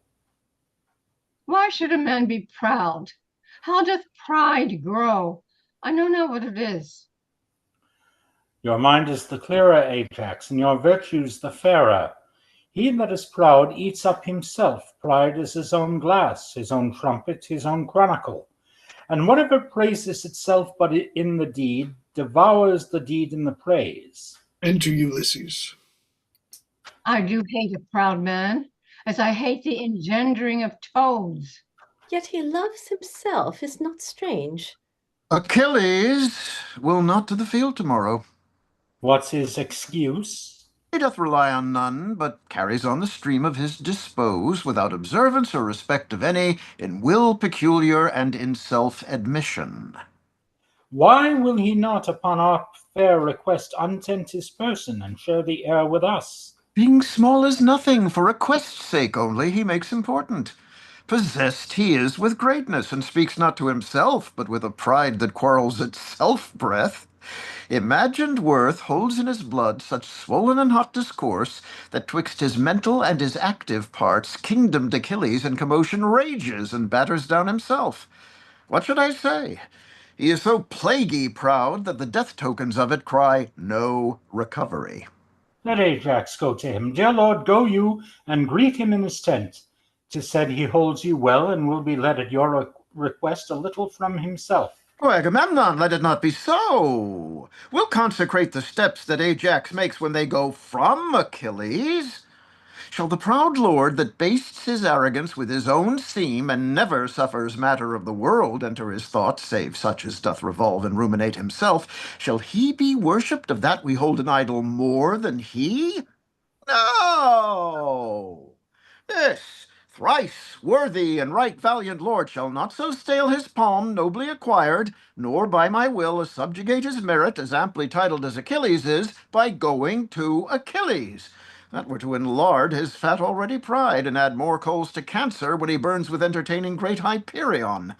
This lord go to him, Jupiter forbid, and say in thunder, Achilles go to him. Oh, this is well. He rubs the vein of him. Oh, and how his silence strings up this applause. If I go to him with my armed fists, I'll pash him o'er the face. Oh no, you shall not go. And to be proud with me, I'll feast his pride. Let me go to him. Not for the worth that hangs upon our quarrel. A paltry, insolent fellow. How he describes himself. Can he not be sociable? The raven chides blackness. I'll let his humors bloud. He will be the physician that should be the patient. And all men were a mind. Wit would be out of fashion. I should not bear it so. I should eat swords first. Shall pride carry it? And 'twould. You'ld carry half. He would have 10 shares. I will knead him. I'll make him supple. He's not yet through warm. Force him with praises. Pour in, pour in. His ambition is dry. My lord, you feed too much on this dislike. Our noble general does not do so. You must prepare to fight without Achilles. Why, 'tis this naming of him does him harm. Here is a man... But 'tis before his face, I will be silent. Wherefore should you so? He is not emulous as Achilles is. No, the whole world he is as valiant. A whoreson dog that shall palter thus with us, would he were a Trojan. What a vice were it in Ajax now? If he were proud. Or covetous of praise. Aye, or surly born. Or strange, or self-affected. Thank the heavens, Lord, thou art of sweet composure.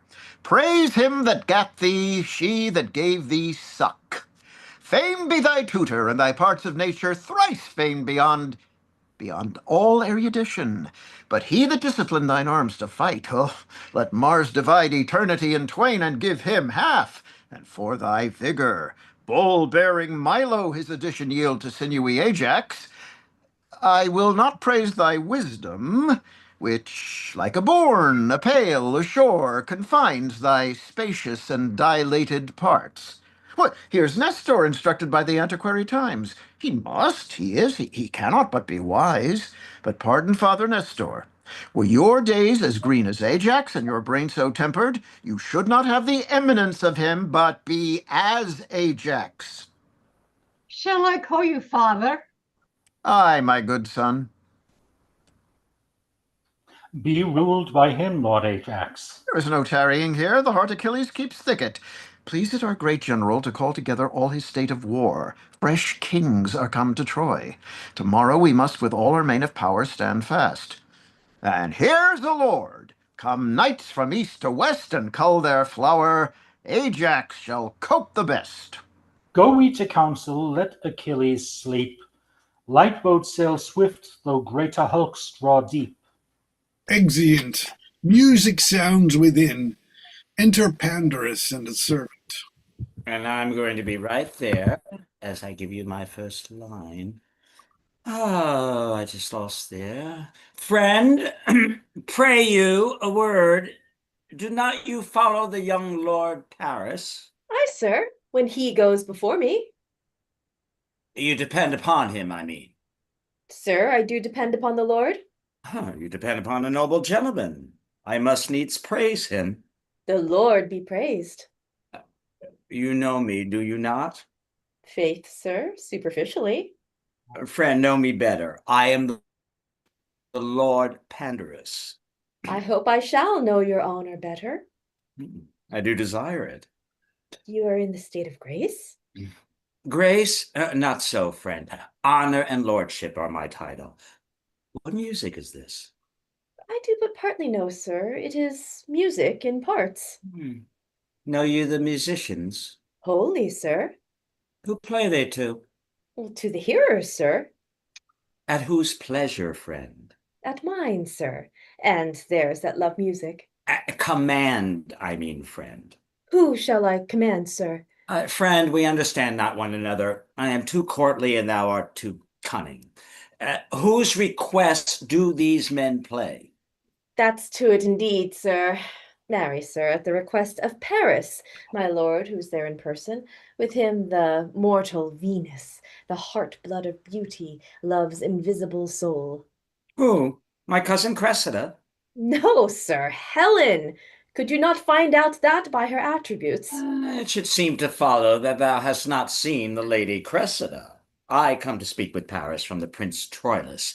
I will make a complimental assault upon him from my business seeds. Sodden business. There's a stewed phrase indeed. Enter Paris and Helena. Oh, fare you to be my lord, and all to this fair company, fair desires, and all fair measurely fairly guide them, especially to you, fair queen. Fair thoughts be your fair pillow. Dear lord, you are full of fair words. You speak your fair pleasure, sweet queen. Fair prince, here's a good broken music. Very good music. Oh, Power, you have broke it, cousin, and by my life you shall make it whole again. You shall piece it out with the piece of your performance. Now he is full of harmony. True, lady. No? Oh, sir. Rude in sooth, very rude. Well said, my lord. Well, you say so in fits. I have business to my lord, dear queen. My lord, will you vouch me a word? Nay, this shall not hedge us out. We'll hear you sing, certainly. Well, sweet queen, you are pleasant with me. But marry thus, my lord, my dear lord, and most esteemed friend, your brother Troilus. My lord Pandarus, honey sweet lord. Oh, go to, sweet queen, go to. Commends himself most affectionately to you. You shall not bob us out of our melody. If you do, our melancholy upon your head. Sweet queen, that's a sweet queen in faith. And to make a sweet lady sad is a sour offense. Nay, that shall not serve your turn, that shall not in truth lay. Nay, I care not for such words, no. And my lord, he desires you that if the king call for him at supper, you will make his excuse. My lord Pandarus. What says my queen? My very sweet queen? What exploits in hand? Where sups he tonight? Nay, but my lord. What says my sweet queen? My cousin will fall out with you. You must not know where he sups. With my disposer, Cressida. No such matter. You are wide. Your disposer is sick. Well, I'll make excuse. Aye, good my lord. Why should you say Cressida? No, no, no. Your poor disposer's sick. I spy. You spy. What do you spy? Come, give me an instrument now, sweet queen. Why, this is kindly done. My niece is horrible in love with the thing you have, sweet queen. She shall have it, my lord, if it be not my lord Paris. He? Shall none of him. They two are twain.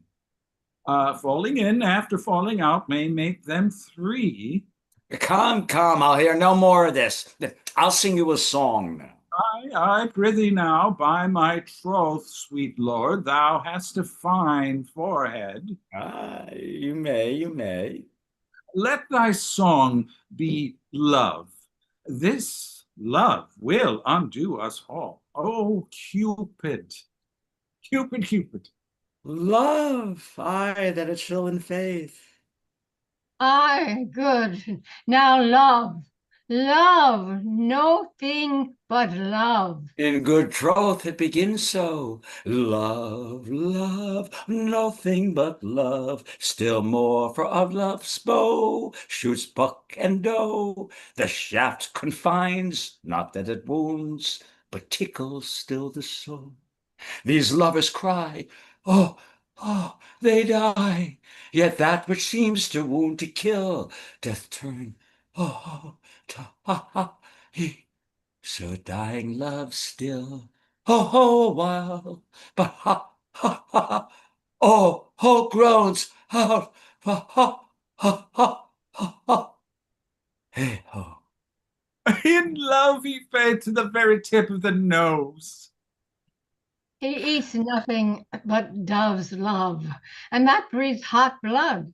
And hot blood begets hot thoughts, and hot thoughts beget hot deeds, and hot deeds is love. Is this the generation of love? Hot blood, hot thoughts, and hot deeds? Why, they are vipers. Is love a generation of vipers? Sweet Lord, who's afield today?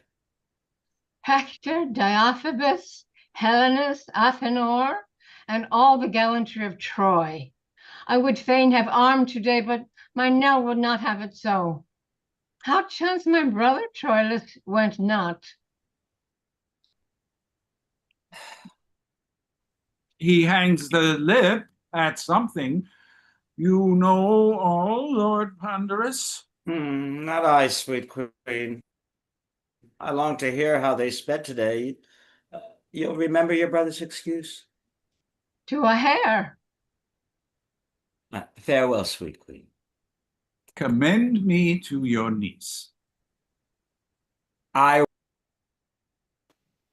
Sound a retreat. Ah, there come from the field. Let us to Priam's hall to greet the warriors. Sweet Helen, I must woo you to help unarm our Hector. His stubborn buckles, with these your white enchanting fingers touch, shall more obey than to the edge of steel, or force of Greekish sinews. You shall do more than all the island kings. Disarm great Hector. Will make us proud to be his servant, Paris. Yea, what he shall receive of us in duty gives us more palm in beauty than we have. Yea, overshines ourself, sweet above thought. I love thee. Enter Pandarus and Troilus man. How now? Where's thy master? At my cousin Cressida's? No, sir, he stays for you to conduct him thither. Enter Troilus. Oh, here he comes. How now? How now? Sarah, walk off. Have you seen my cousin? No, Pandarus, I stalk about her door like a strange soul upon the Stygian banks, staying for waftage. Oh, be thou my Charon, and give me swift transportance to those fields where I may wallow in the lily beds proposed for the deserver. Oh, gentle Pandarus, from Cupid's shoulder pluck his painted wings and fly with me to Cressida. Walk here in the orchard. I'll bring her straight. Exit Pandarus. I am giddy, Expectation whirls me round. The imaginary relish is so sweet that it enchants my sense. What will it be when that the watery palate's taste indeed loves thrice reputed nectar? Death, I fear me, sounding destruction, or some joy too fine, too subtle, potent, and too sharp in sweetness for the capacity of my ruder powers. I fear it much, and I do fear besides that I shall lose distinction in my joys, as doth the battle when they charge on heaps, the enemy flying.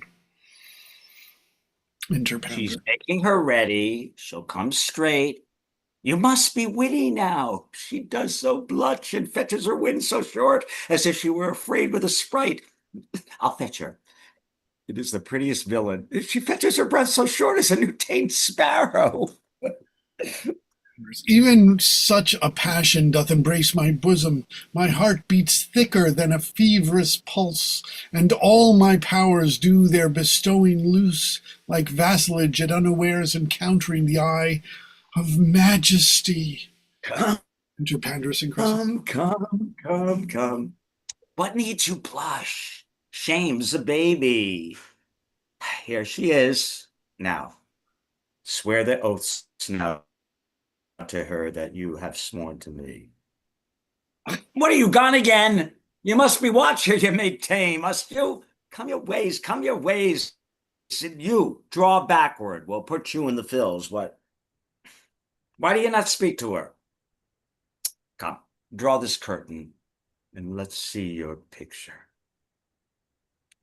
Alas the day, how loath you are to offend daylight, and 'twere dark you'd close sooner. So, rub on and kiss the mistress. How now, a kiss in fee farm? Build thee, carpenter, the air is sweet. Nay, you shall fight your hearts out ere I part you. The falcon has the tercel for all the ducks of the river. Go to. You have bereft me of all words, lady. Words pay no debts. Give her deeds, but she'll bereave you other deeds too if she call your activity in question. What, billing again? Here's in witness where the parties interchangeably. Come in. I'll go get a fire. Will you walk in, my lord? Oh, Cressida, how often have I wished me thus? Wished, my lord?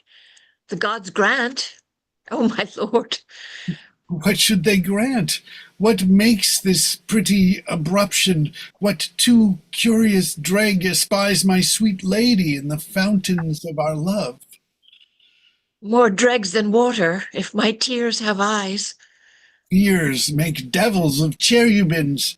They never see truly. Blind fear, that seeing reason leads, finds safe footing. Then blind reason, stumbling without fear, to fear the worst, oft cures the worse. Oh, let my lady apprehend no fear. In all Cupid's pageant there is presented no monster. Nothing monstrous neither?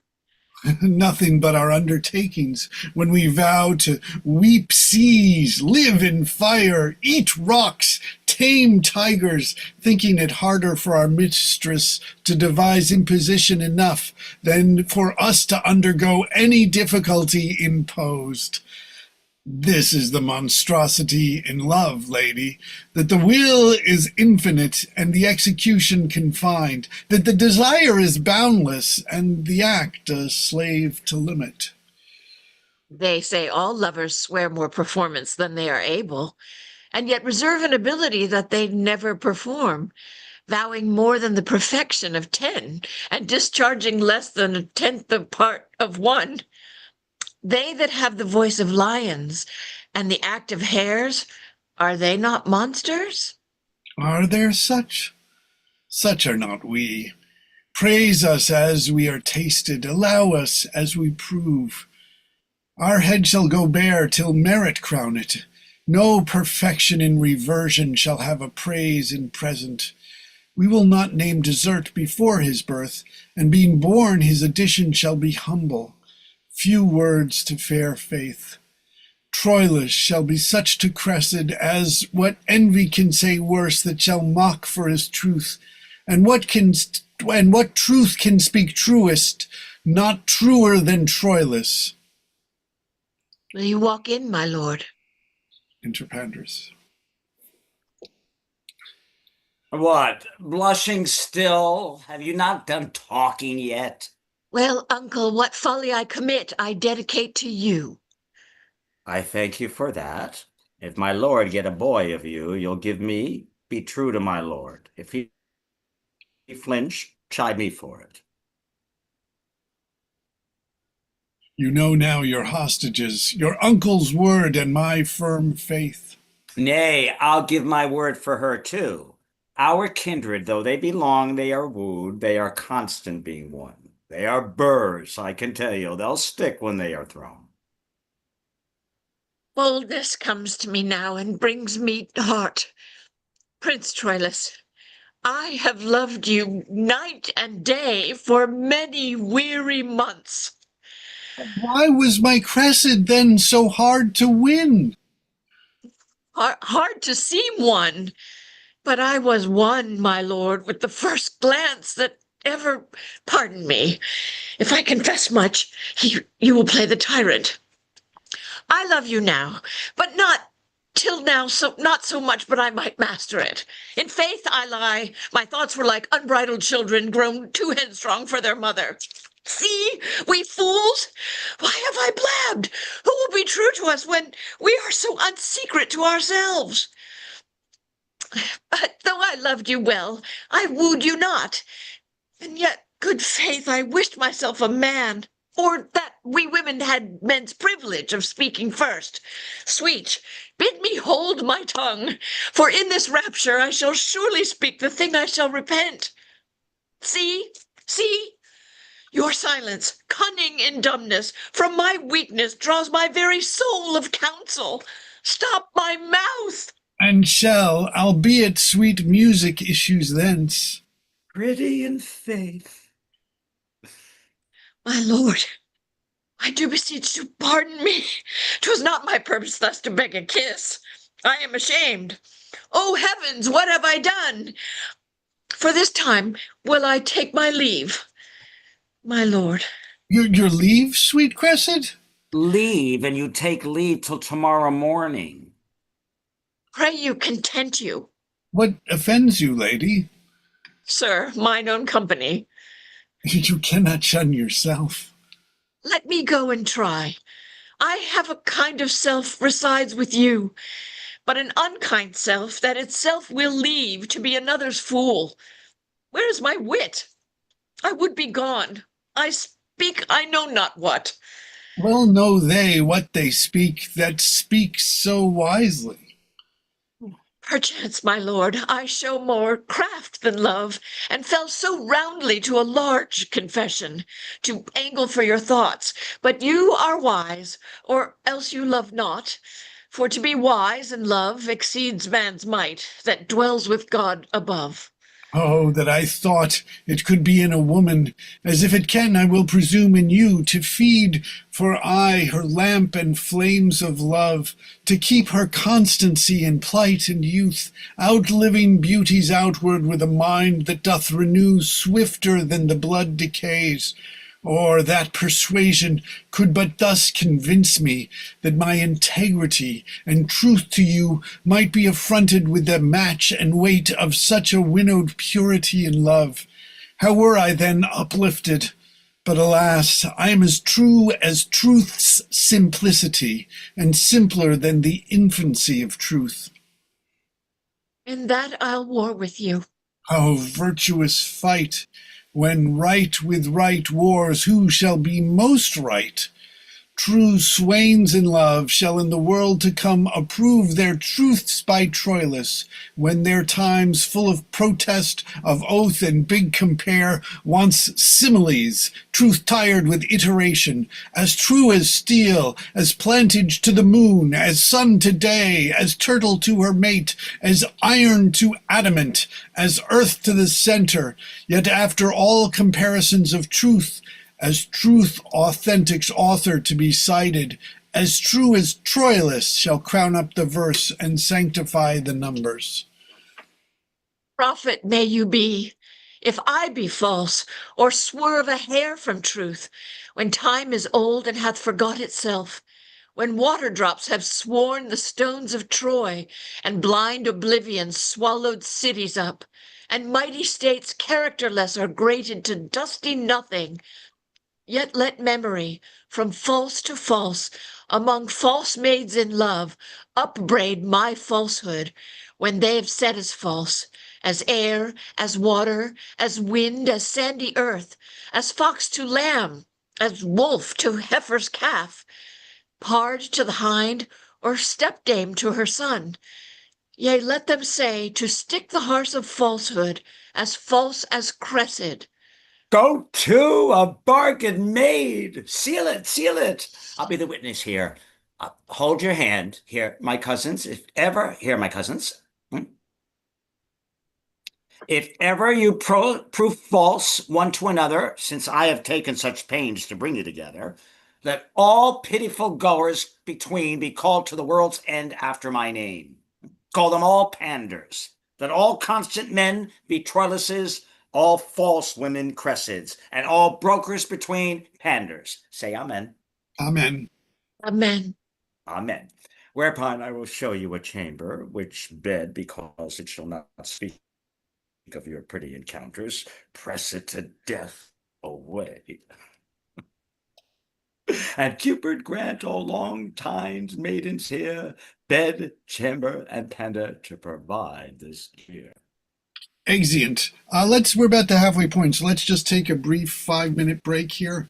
So it's about I guess it's 9:46, so 9:51. Just to, if anybody's got any questions, I don't know.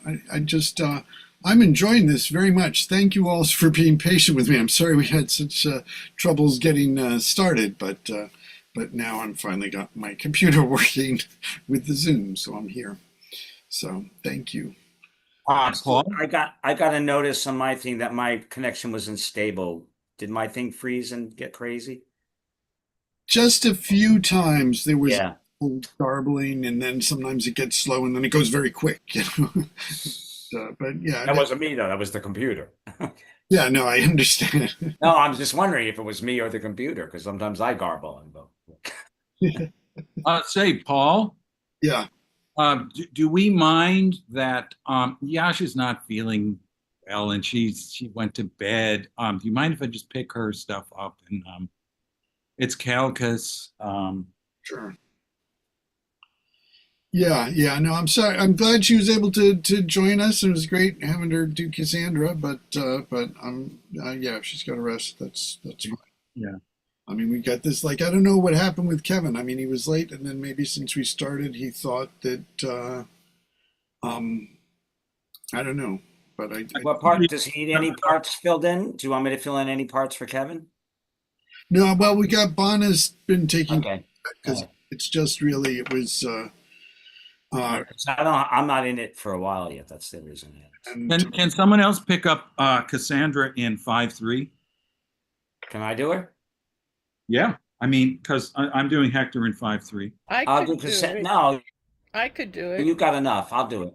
I'll do it. I just said I'll do it. You'd be a great Cassandra, Michael. So yes. Thank you. I'm doing Cassandra. You I already guys said are I'll do it. male. I already volunteered before. And so what, male? You're doing male parts. You're doing Aeneas. I did a girl last week. I did the Queen. What was her name? The Queen of York. Yeah.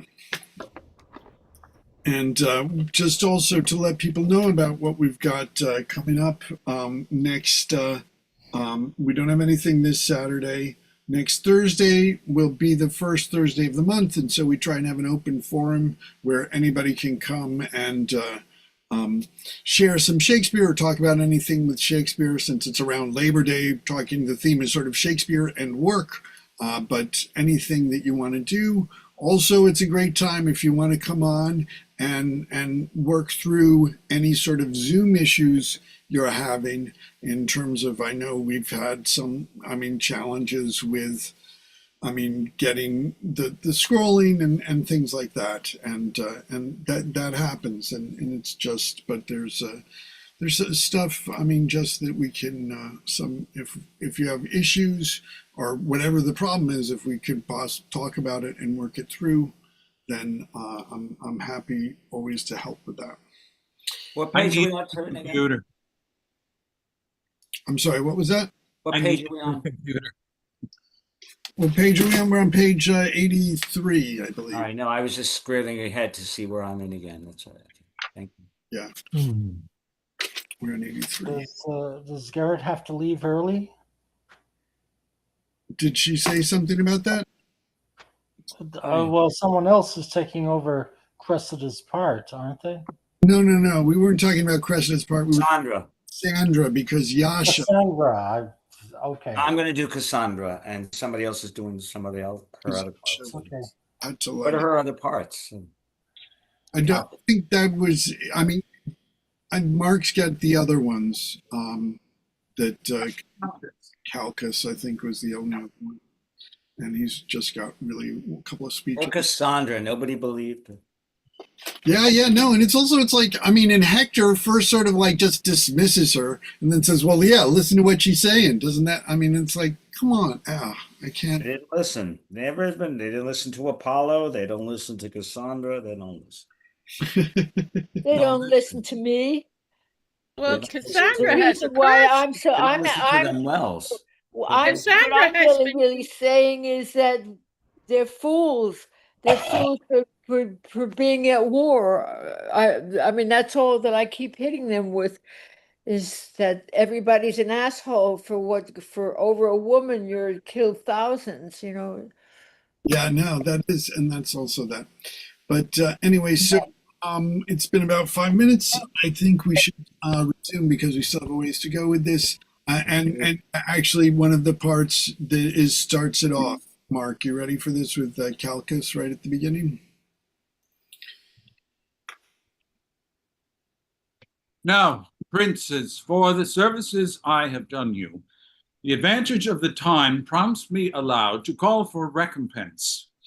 Appear it to your mind that through the sight I bear in things to love, I have abandoned Troy, left my possession, incurred a traitor's name, exposed myself from certain and possessed conveniences to doubtful fortunes, sequestering from me all that time, acquaintance, custom, and condition made tame and most familiar to my nature.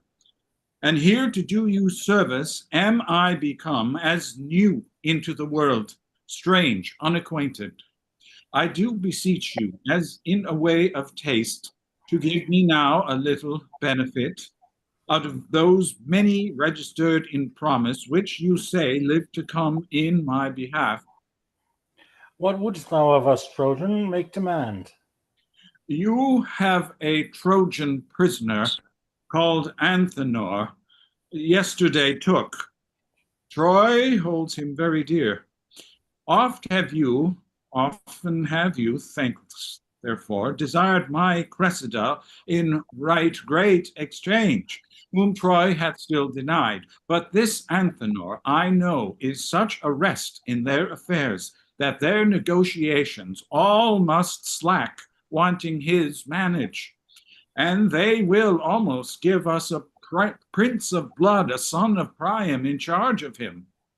Let him be sent, great princes, and he shall buy my daughter, and her presence shall quite strike off all service I have done in most accepted pain.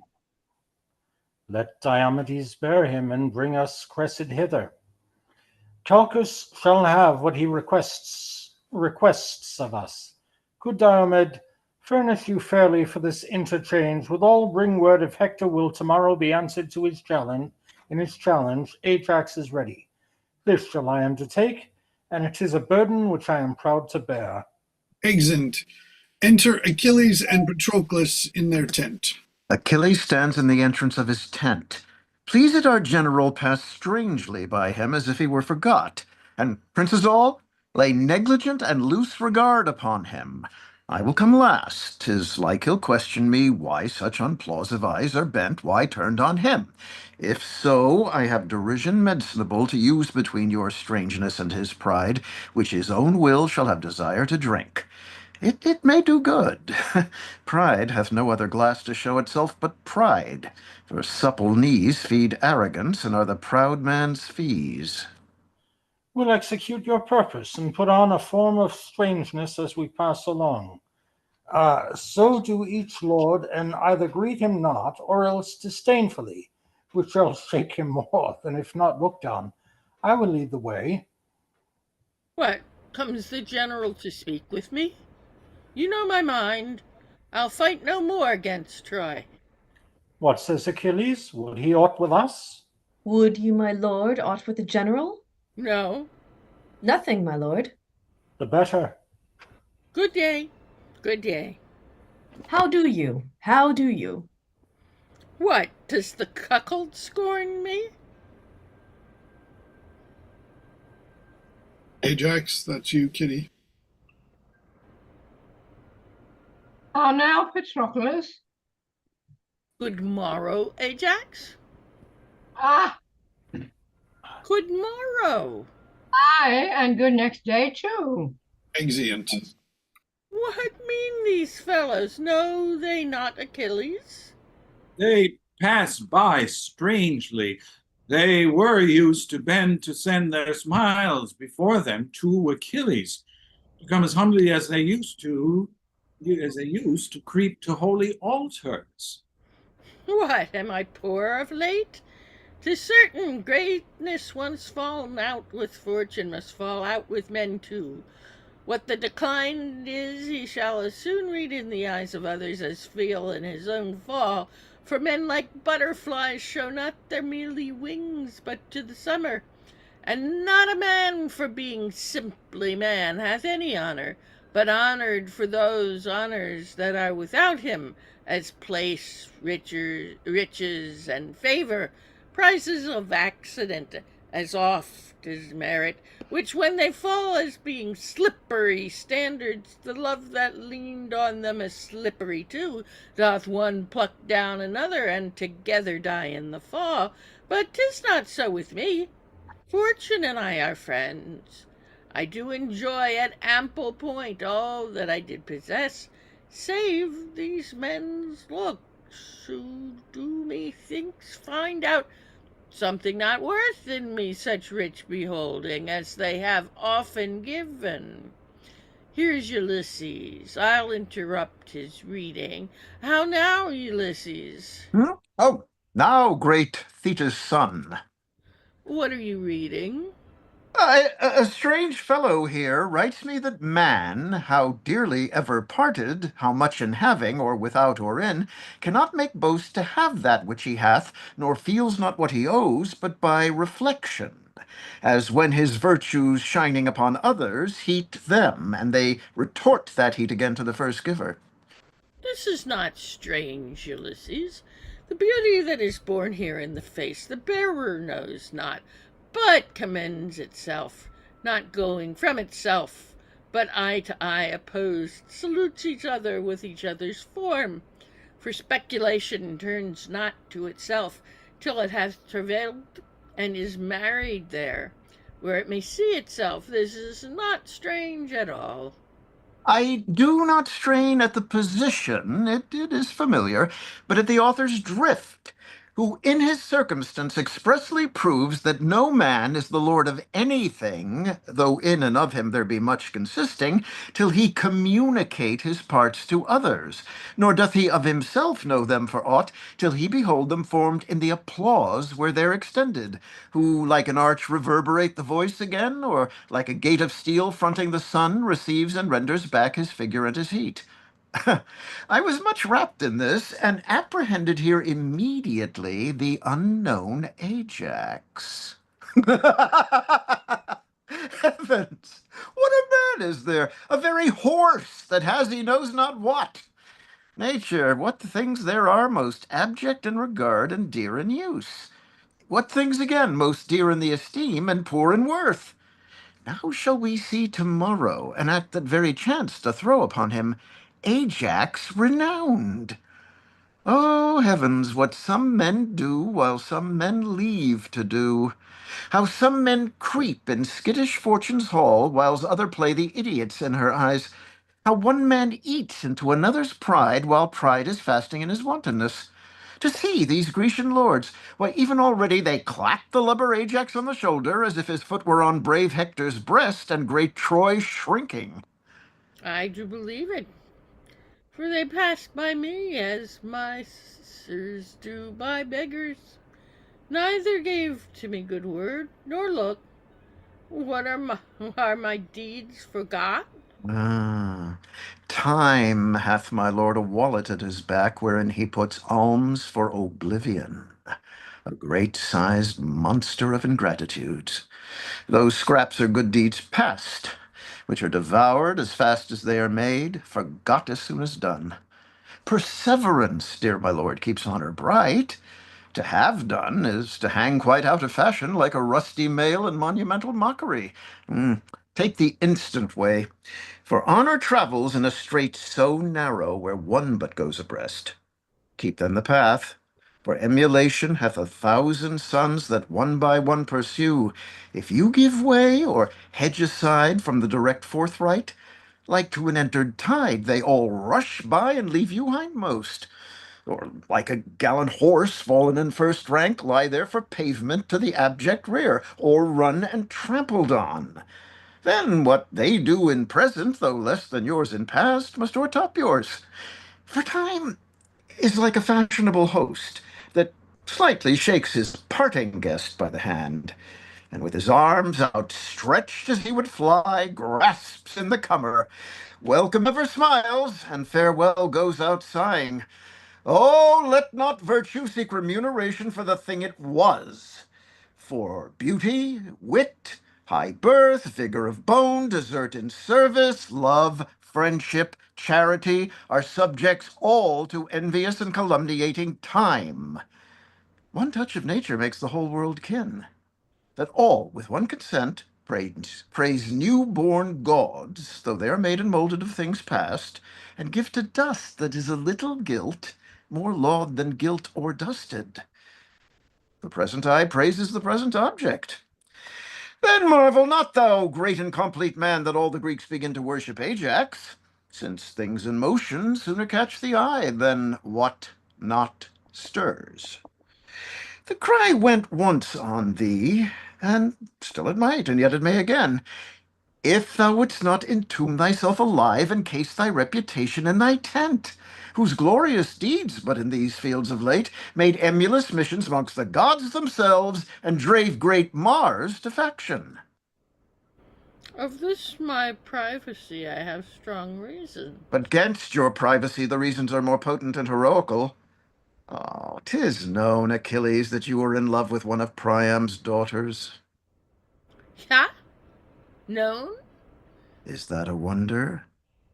The Providence that's in a watchful state knows almost every grain of Pluto's gold, finds bottom in the incomprehensive deep, keeps place with thought, and almost like the gods do thoughts unveil in their dumb cradles. There is a mystery, with whom relation durst never meddle, in the soul of state, which hath an operation more divine than breath or pen can give expressure to. All the commerce that you have had with Troy as perfectly as ours is yours, my lord. And better would it fit Achilles much to throw down Hector than Polyxena? But it must grieve young Pyrrhus now at home, when fame shall in our island sound her trump, and all the Greekish girls shall tripping sing, great Hector's sister did Achilles win, but our great Ajax bravely beat down him. Farewell, my lord. I, as your lover, speak. The fool slides o'er the ice that you should break. To this effect, Achilles, have I moved you. A woman impudent and mannish grown is not more loath than an effeminate man in time of action. I stand condemned for this. They think my little stomach to the war, and your great love to me restrains you thus. Sweet, rouse yourself, and the weak, wanton Cupid shall from your neck unloose his amorous fold, and like a dewdrop from the lion's manes be shook to airy air. Shall Ajax fight with Hector? Aye, and perhaps receive much honor by him. I see my reputation is at stake. My fame is shrewdly gored. So then beware. Those wounds heal ill that men do give themselves. A mission to do what is necessary seals a commission to a blank of danger, and danger, like an ague, subtly taints even then when we sit idly in the sun. Go call Thersites hither, sweet Patroclus. I'll send the fool to Ajax, and desire him to invite the Trojan lords after the combat to see us here unarmed.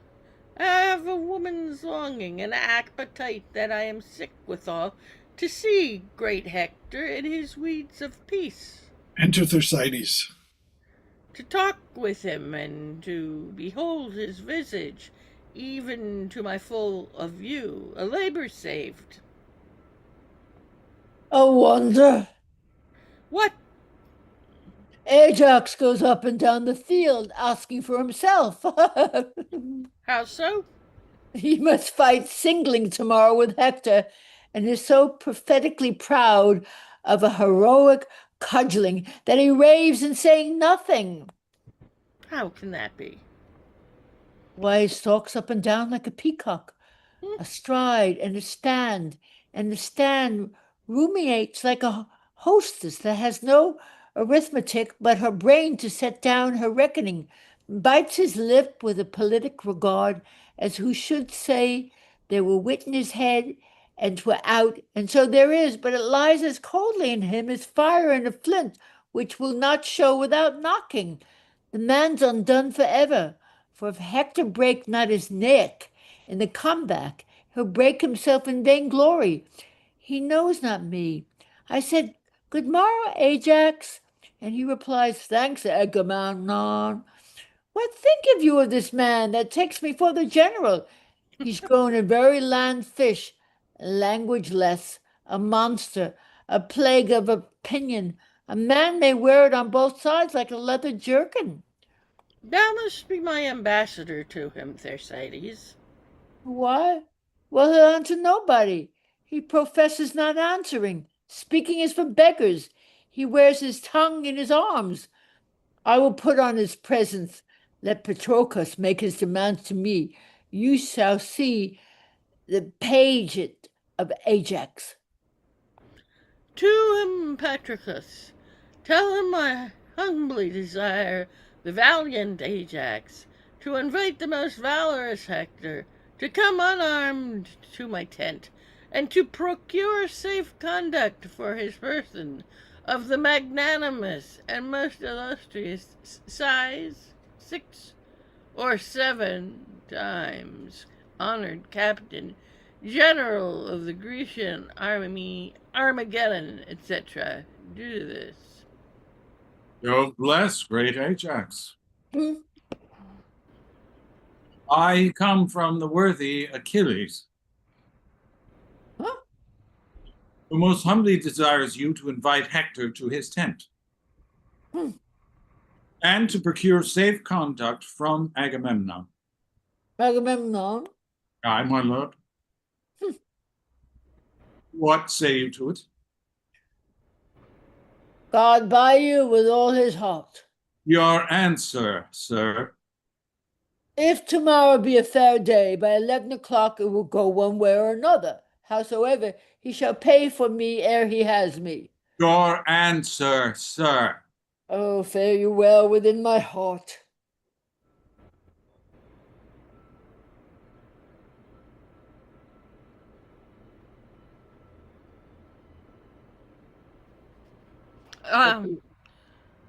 Why, but he's not in this tune, is he? No, but his attitude thus. What music will be in him when Hector has knocked out his brains, I know not, but I'm sure none, unless the fiddler Apollo get his sinews to make catlings on. Come, thou shalt bear a letter to him straight. Oh, let me carry another to his horse, for that's the more capable creature. My mind is troubled like a fountain stirred, and I myself see not the bottom of it. Would the fountain of your mind were clear again, that I might water an ass at it. I'd rather be a tick and a sheep than such a valiant ignorance. Enter at one door, they exit. Enter at one door Aeneas with a torch, at another Paris, Deiphobus, Antenor, Diomed the Grecian with torches. See ho, who is that there? It is the Lord Aeneas. Is the prince there in person? Had I so good occasion to lie long as you, Prince Paris, nothing but heavenly business should rob my bedmate of my company. That's my mind too. Good morrow, Lord Aeneas. A valiant Greek, Aeneas. Take his hand. Witness the process of your speech within. You told how Diomed in a whole week by days did haunt you in the field. Health to you, valiant sir, during all question of the gentle truce. But when I meet you armed, as black defiance as heart can think or courage execute. One and other Diomed embraces. Our bloods are now in calm, and so long health. But when contention and occasion meet, by Jove, I'll play the hunter for thy life with all my force, pursuit, and policy. And thou shalt hunt a lion that will fly with his face backward in human gentleness. Welcome to Troy, now by Anchises' life. Welcome indeed. By Venus' hand I swear no man alive can love in such a sort the thing he means to kill more excellently. We sympathize. Jove, let Aeneas live, if to my sword his fate be not the glory. 1,000 complete courses of the sun. But in my nemulous humor, let him die with every joint a wound, and that tomorrow. We all know each other well.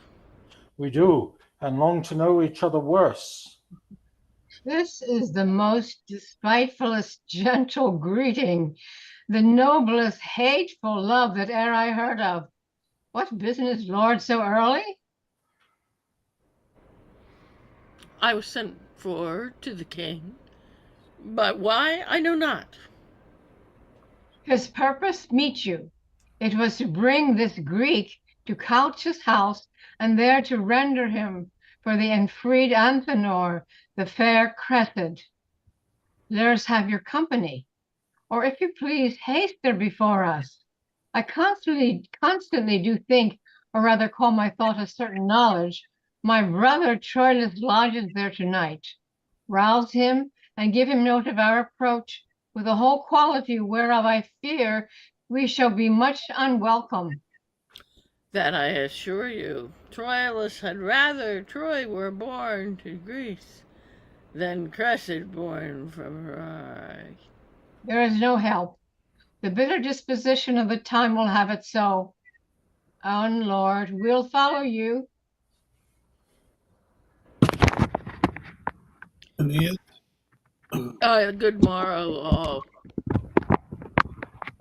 And tell me, Lord Diomed, faith, tell me true, even in the soul of sound good fellowship, who in your thoughts merits fair Helen most, myself or Menelaus? Both alike. He merits well to have her that doth seek her, not making any scruple of her soilure, with such a hell of pain and world of charge, and you as well to keep her that defend her, not palating the taste of her dishonour, with such a costly loss of wealth and friends. He, like a puling cuckold, would drink up the lees and dregs of a flat tamed peace. You, like a lecher, out of whorish loins are pleased to breed out your inheritors. Both merits poised, each weighs nor less nor more, but he as he, the heavier for a whore. You are too bitter to your countrywoman. She's bitter to her country. Hear me, Paris, for every false drop in her bawdy veins a Grecian's life hath sunk. For every scruple of her contaminated carrion weight, a Trojan hath been slain. Since she could speak, she hath not given so many good words breath as for her Greeks and Trojans suffered death. Fair Diomed, you do as chapmen do. Dispraise the thing that you desire to buy. But we in silence hold this virtue well, will not commend what we intend to sell. Here lies our way. Exeunt. Enter Troilus and Cressida.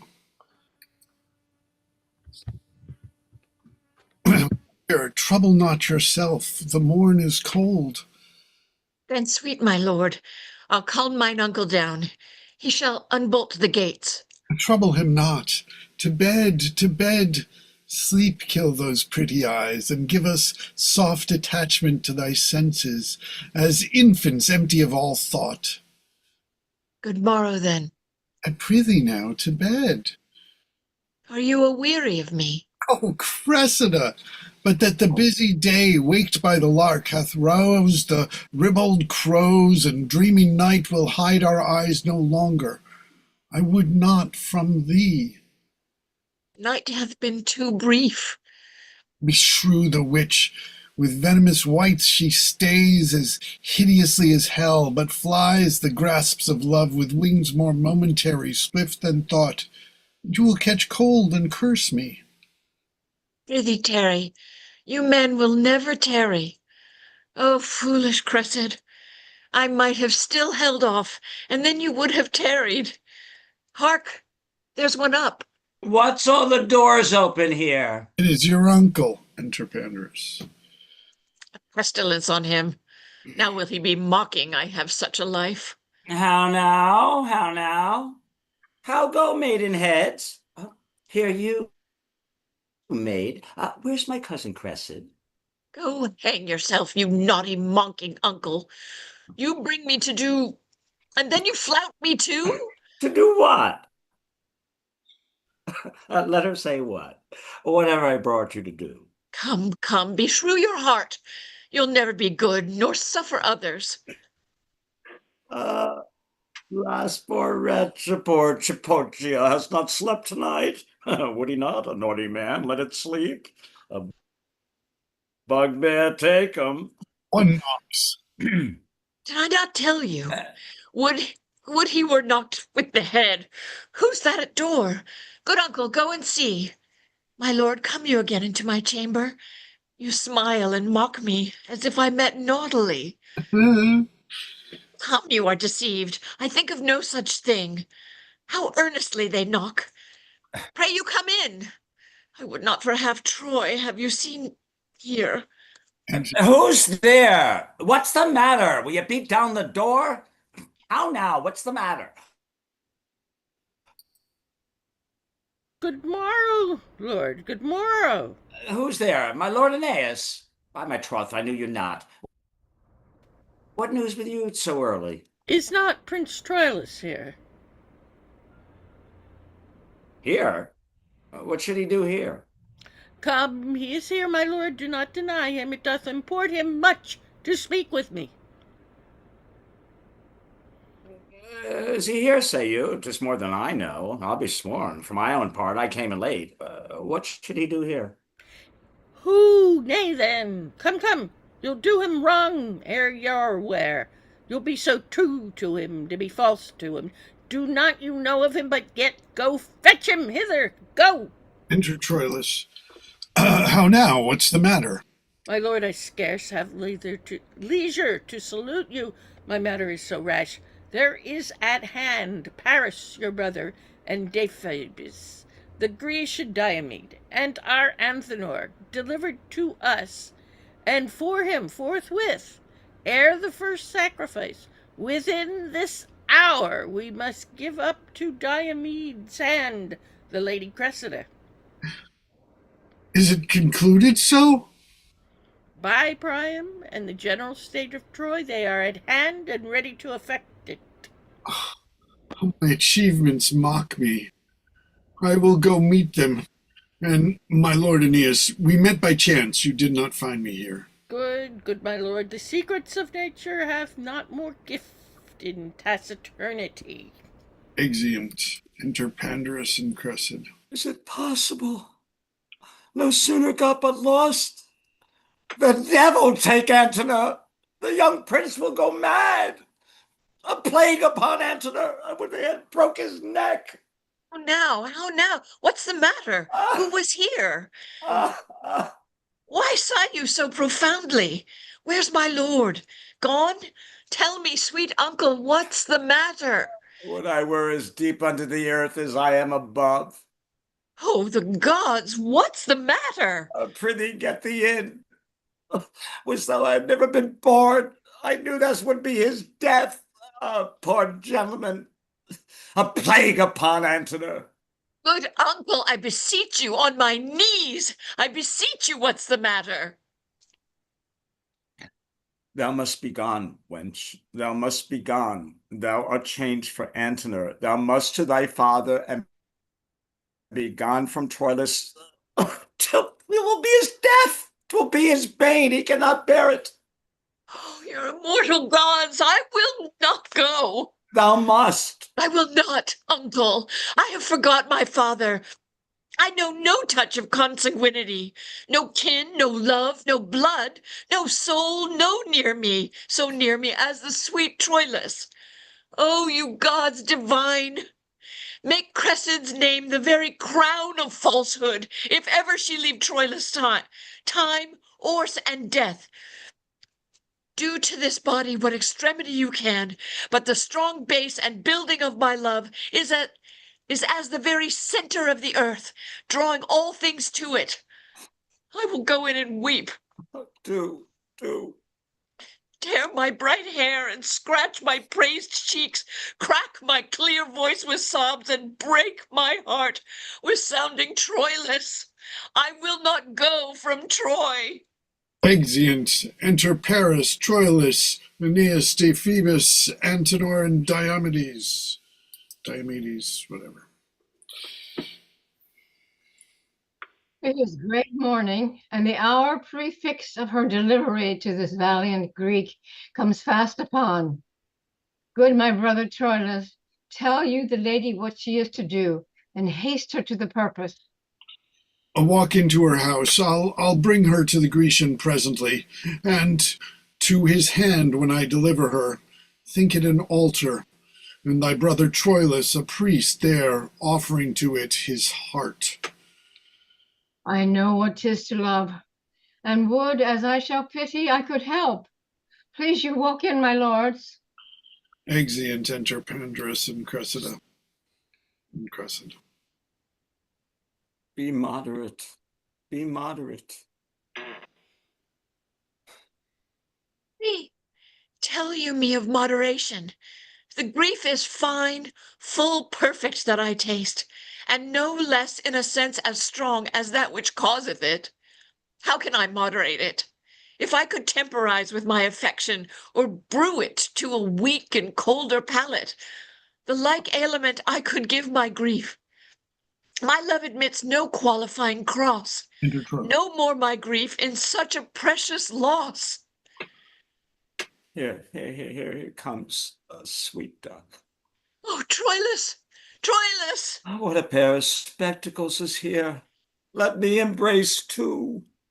Oh, heart, as the goodly saying is, oh, heart, heavy heart, why sighest thou without breaking? Where he answers again, because thou canst not ease thy smart by friendship nor by speaking. There was never a true rhyme. Let us cast away nothing, for we may live to have no need of such verse. We see it, we see it. How now, lambs?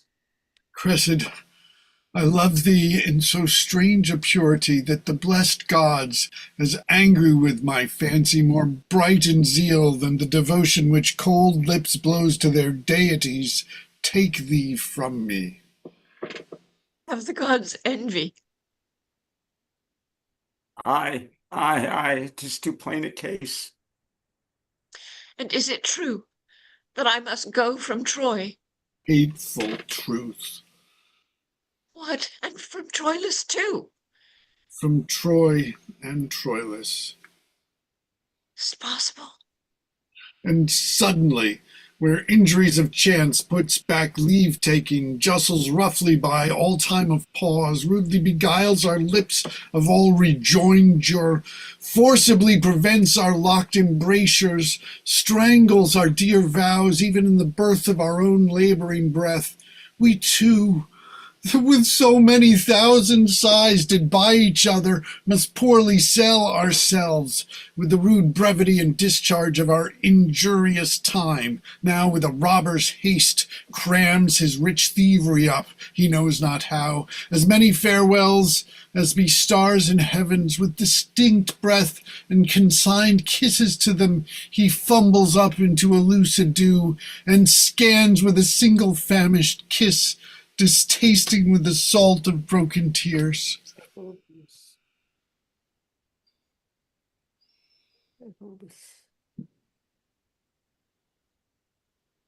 My lord, is the lady ready? Hark, you are called. Some say that the genius so cries, come to him, and instantly must die.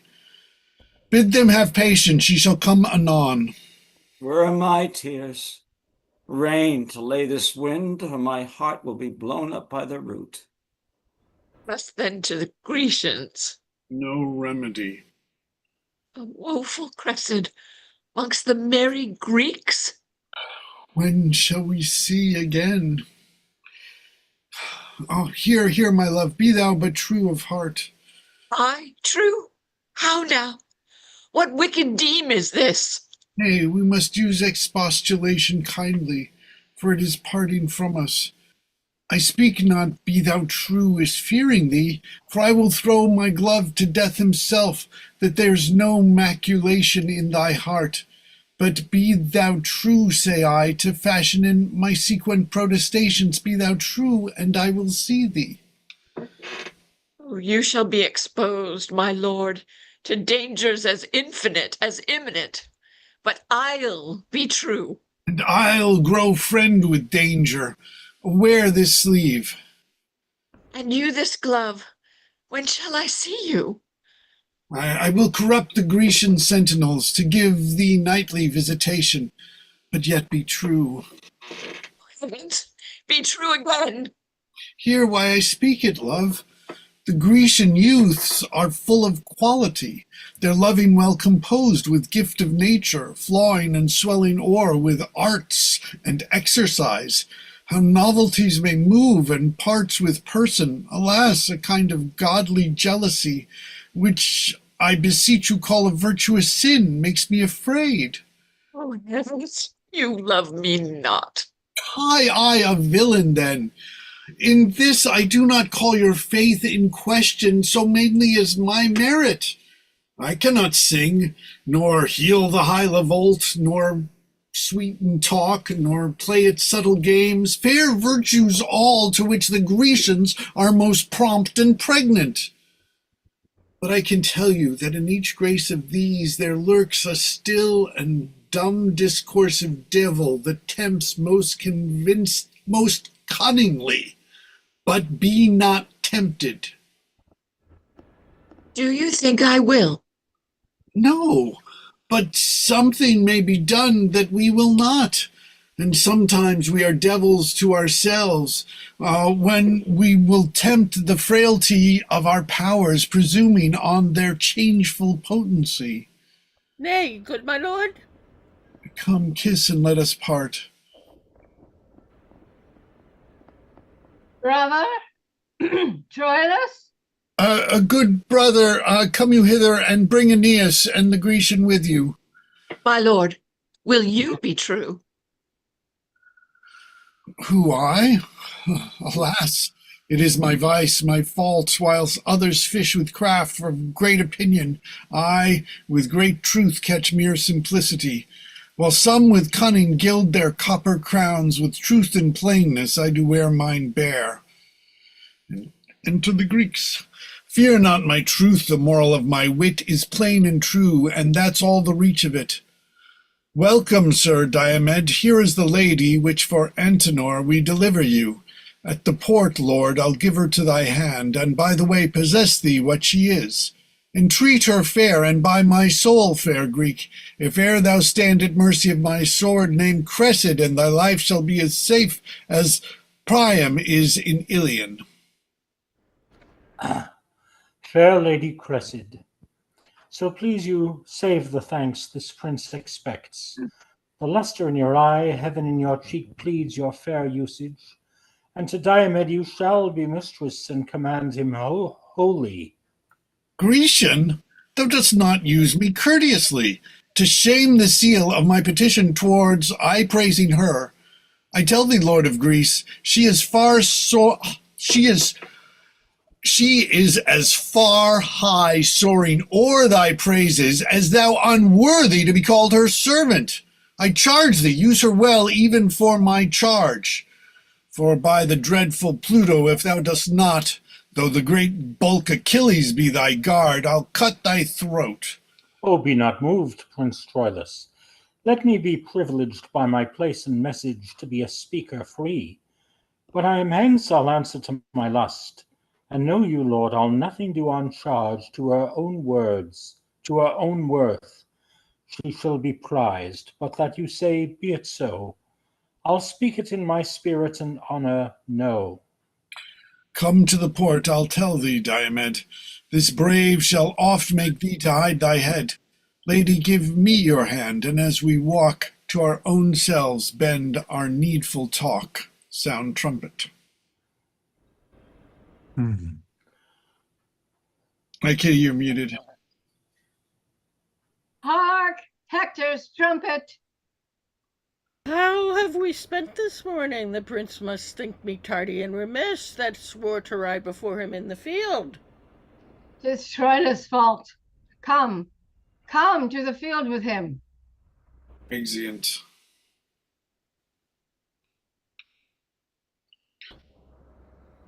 Let us make ready straight. Yea, with a bridegroom's fresh alacrity, let us address to tend on Hector's heels. The glory of our Troy doth this day lie on his fair worth and single chivalry. Enter Ajax armed, Achilles, Patroclus, Agamemnon, Menelaus, Ulysses, Nestor, Calchas, etc. Here art thou an appointment fresh and fair, anticipating time with starting carriage. Give with thy trumpet a loud note to Troy, thou dreadful Ajax, that the appalled air may pierce the head of the great combatant, and hail him hither. Thou trumpet, there's my purse. Now crack thy lungs and split thy brazen pipe. Blow, villain, till thy sphered biased cheek outswell the colic of puffed Aquiline. Come, stretch thy chest, and let thy eyes spout blood. Thou blowest for Hector. No trumpet answers. 'Tis but early days. Is not yon Diomed with Calchas' daughter? 'Tis he, I ken the manner of his gait. Ha!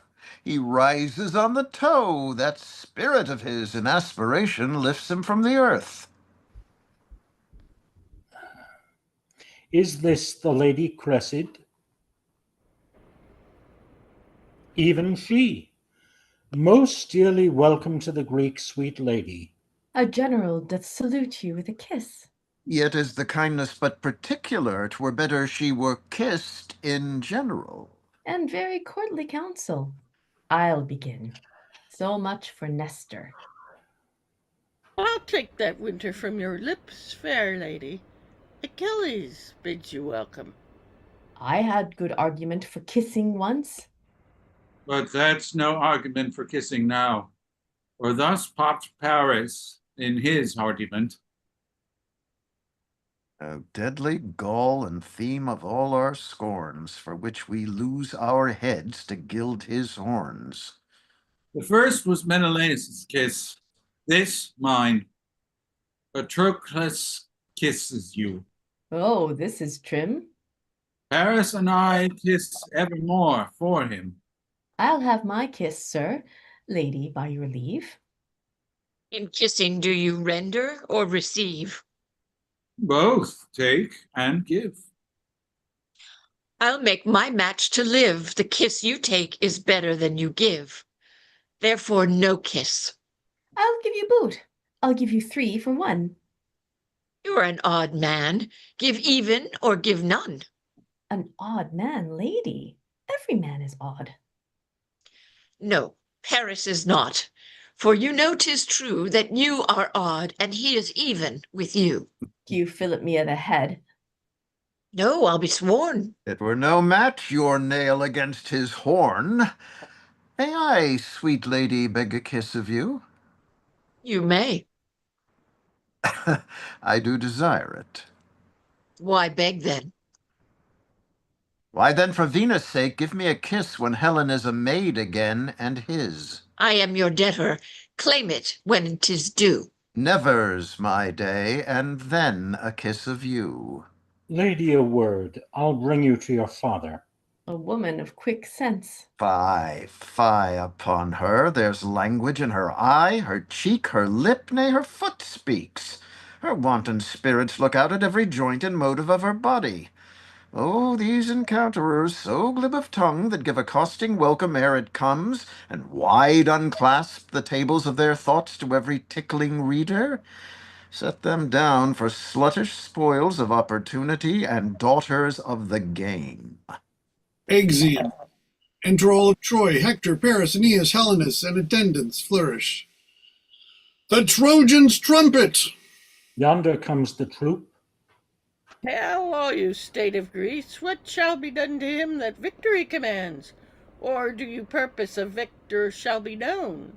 Will you, the knights, shall to the edge of all extremity pursue each other? Or shall be divided by any voice or order of the field? Hector bade ask. Which way would Hector have it? He cares not. He'll obey conditions.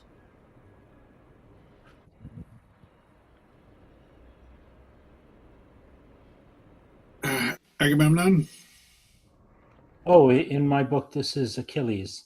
It is done like Hector, but securely done, a little proudly, and great deal misprizing the knight opposed. If not Achilles, sir, what is your name? If not Achilles, nothing. Therefore, Achilles, but whate'er know this, in the extremity of great and little valor and pride excel themselves in Hector, the one almost as infinite as all, the other blank as nothing. Weigh him well, and that which looks like pride is courtesy. This Ajax is half made of Hector's blood, in love whereof half Hector stays at home. Half blood, half hand, half Hector comes to seek this splendid knight, half Trojan and half Greek. A maiden battle, then? Oh, I perceive. I perceive you. Here is Sir Diomed. Go, gentle knight, stand by our Ajax. As you and Lord Aeneas consent upon the order of their fight, so be it, either to the uttermost or else a breath. The combatants being kin, half stints their strife before their strokes begin. They are opposed already. What Troyan is that same that looks so heavy? The youngest son of Priam, a true knight, not yet mature, yet matchless firm of word, speaking in deeds and deedless in his tongue. Not soon provoked, nor being provoked soon calmed. His heart and hand both open and both free. For what he has he gives, what thinks he shows.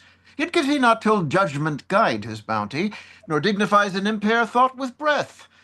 Manly as Hector, but more dangerous, for Hector in his blaze of wrath subscribes to tender objects, but he in heat of action is more vindicative than jealous love. They call him Troilus, and on him erect a second hope, as fairly built as Hector. Thus says Aeneas, one that knows the youth even to his inches, and with private soul did in great Ilium thus translate him to me. Alarum. They are in action. Now, Ajax, hold thine own. Hector, thou sleepst, awake thee! His blows are well disposed, there, Ajax. Trumpet seized. You must know more. Princes, enough, so please you. I am not warm yet. Let us fight again. As Hector pleases. Why, then will I no more. Thou art, great lord, my father's sister's son, a cousin german to great Priam's seed. The obligation of our blood forbids a gory emulation twixt us twain. Were thy commiction Greek and Trojan so that thou couldst say, this hand is a Grecian all, and this is Trojan, the sinews of this leg all Greek, and this all Troy. My mother's blood runs on the dexter cheek, and this sinister bounds in my father's. By Jove, multipotent, there shouldst not bear from me a Greekish member, wherein my sword had not impressure made of our rank feud. But the just gods gainsay that any drop thou borrowedst from thy mother, my sacred aunt, should be by my mortal sword be drained. Let me embrace thee, Ajax. By him that thunders, thou hast lusty arms. Hector would have them fall upon him thus. Cousin, all honor to thee. I thank thee, Hector. Thou art too gentle and too free a man. I came to kill thee, cousin, and bear hence a great addition earned in thy death. Not Neoptolemus so mirable, on whose bright crest fame with her loudest, oh yes, cries, this is he, could promise to himself a thought of added honor torn from Hector. No.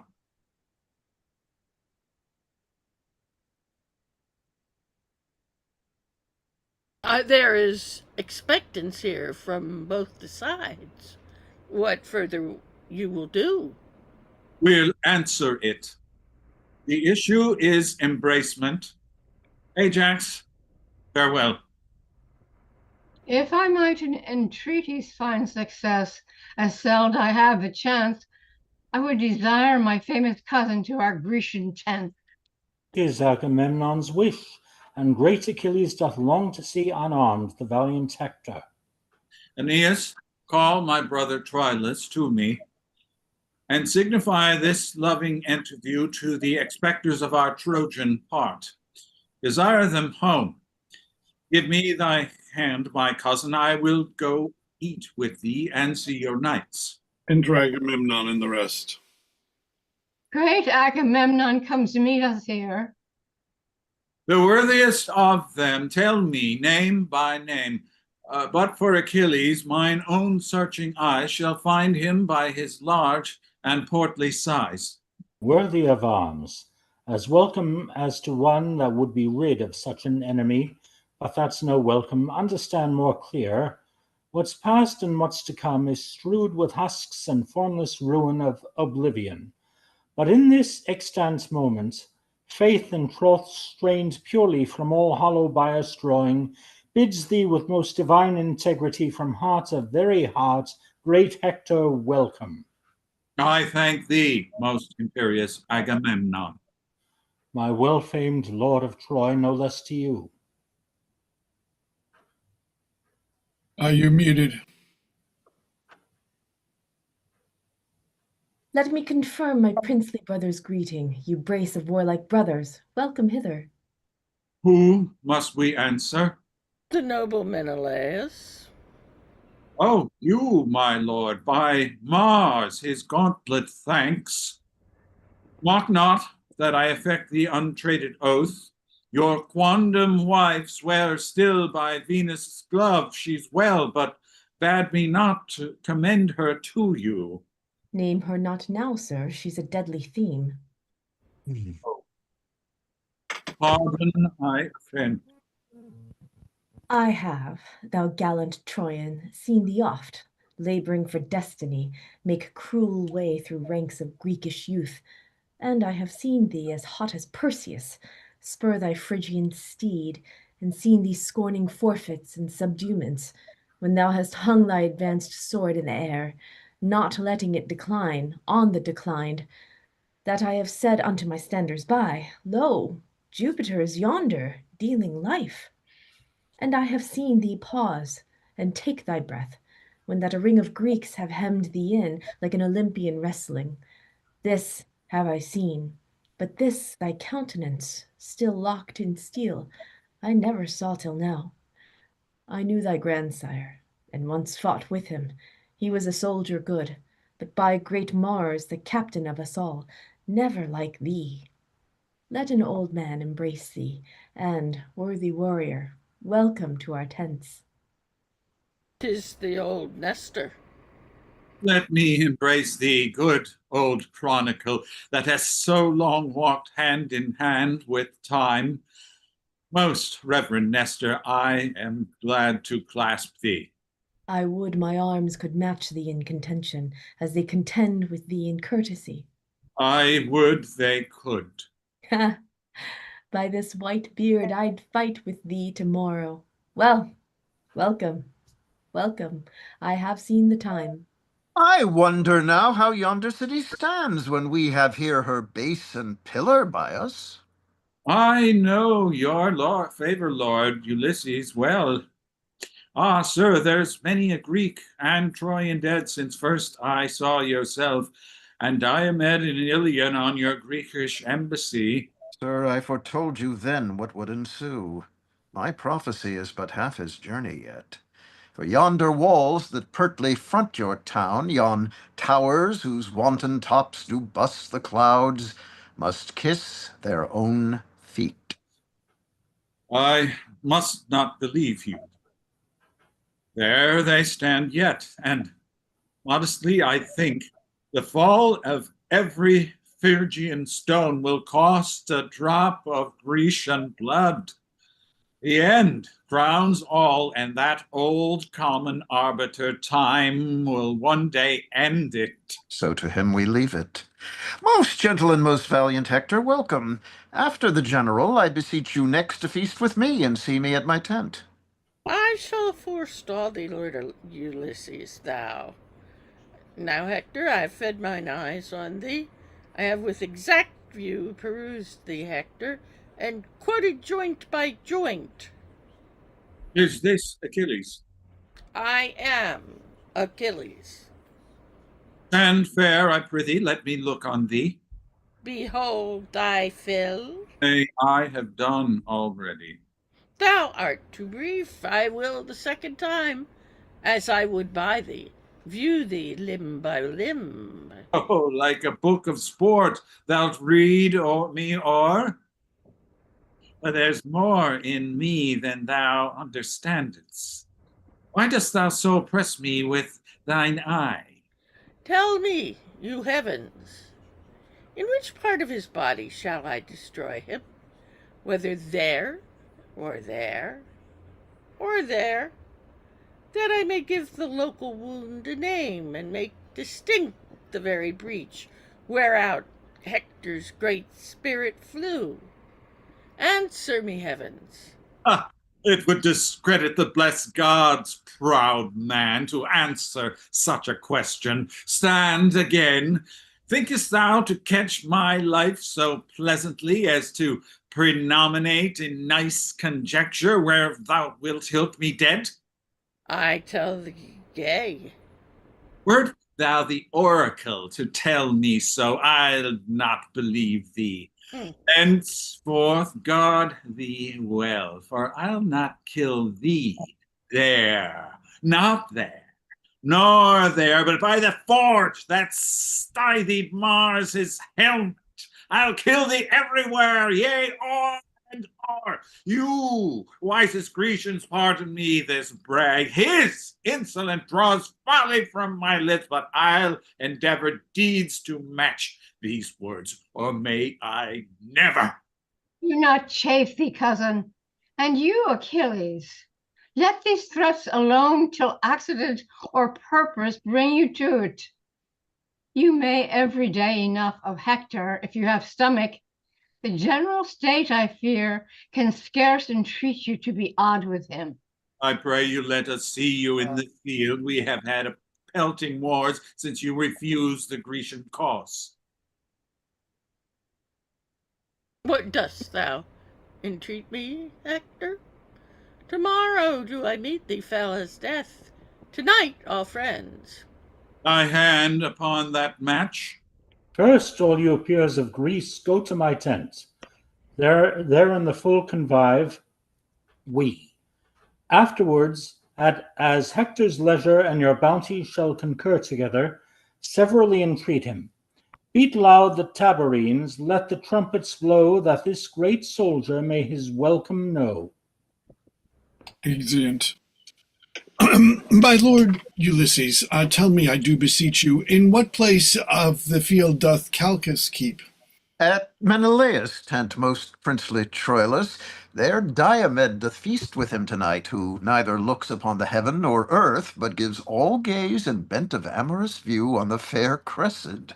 Shall I, sweet lord, be bound to thee so much, after we part from Agamemnon's tent, to bring me thither? You shall command me, sir. As gentle tell me, of what honor was this Cressida in Troy? Had she no lover there that wails her absence? Oh, sir, to such as boasting show their scars as a mock is due. Will you walk on, my lord? She was beloved, she loved, she is and doth. But still, sweet love is food for fortune's tooth. Exeunt. Enter Achilles and Patroclus. I'll heat his blood with Greekish wine tonight, which with my scimitar I'll cool tomorrow. Patroclus, let us feast him to the height. Here comes Thersites. Enter Thersites. How now, thou core of envy, thou crusty batch of nature, what's the news? Why, thy picture what thou seemest, an idol of idol worshippers. Here's a letter for thee. From whence, fragment? Why, thou full dish of fool from Troy. Who keeps the tent now? The surgeon's box or the patient's wound? Well said, adversity. And what need these tricks? Oh, prithee, be silent, boy. I profit not by thy talk. Thou art thought to be Achilles' male varlet. Male varlet, you rogue? Why, his masculine whore? Now the rotten diseases of the South, guts gripping ruptures, catarrhs, loads of gravel in the back, lethargies, cold palsies, and the like, take and take again, such preposterous discoveries. Why, thou damnable box of envy, thou, what meanest thou to curse thus? Do I curse thee? Why, no, you ruinous butt, you whoreson indistinguishable cur. No, why art thou then exasperate, thou idle immaterial skein of silk, silk, thou green sarcenet, flap for sore eye, thou tassel of a prodigal's purse, thou, how the poor world is pestered with such water flies, diminutives of nature. Out, Gaul! Finch egg! My sweet Patroclus, I am thwarted quite from my great purpose in tomorrow's battle. Here's a letter from Queen Hecuba, a token from her daughter, my fair love, both taxing me, engaging me to keep an oath that I have sworn. I will not break it. Fall Greeks, fail fame, honor or go or stay. My major vow lies here, this I'll obey. Come, come, Thersites, help to trim my tent. This night in banqueting must all be spent. Away, Patroclus. With too much blood and too little brain, these two may run mad. But if with too much brain and too little blood they do, I'll be a cure of madmen. Here's Agamemnon, an honest fellow enough, and one that loves quails, but he has not so much brain as air wax, and the goodly transformation of Jupiter there, his brother, the bull, the primitive statue, an oblique memorial of cuckolds, a thrifty shoeing horn in a chain hanging at his brother's leg. To what form but that he is? Should wit larded with malice, and malice forced with wit, turn him to an ass were nothing? He is both ass and ox. To an ox were nothing. He is both ox and ass. To be a dog, a mule, a cat, a fichu, a toad, a lizard, an owl, a putuck, or a herring without a roe, I would not care. But to be Menelaus, I would conspire against destiny. Ask me not what I would be if I were not Thersites, for I care not to be the louse of a laser, so I would not Menelaus. Holy days, spirits and fires. Enter Hector, Ajax, Agamemnon, Ulysses, Nestor, Diomed with lights. We go wrong. We go wrong. No, yonder 'tis, there where we see the light. I trouble you. No, not a whit. Enter Achilles. Ah, here comes himself to guide you. Welcome, brave Hector, welcome, princes all. So now, fair Prince of Troy, I bid good night. Ajax commands the gods attend on you. Thanks and good night to the Greeks, General. Good night, my lord.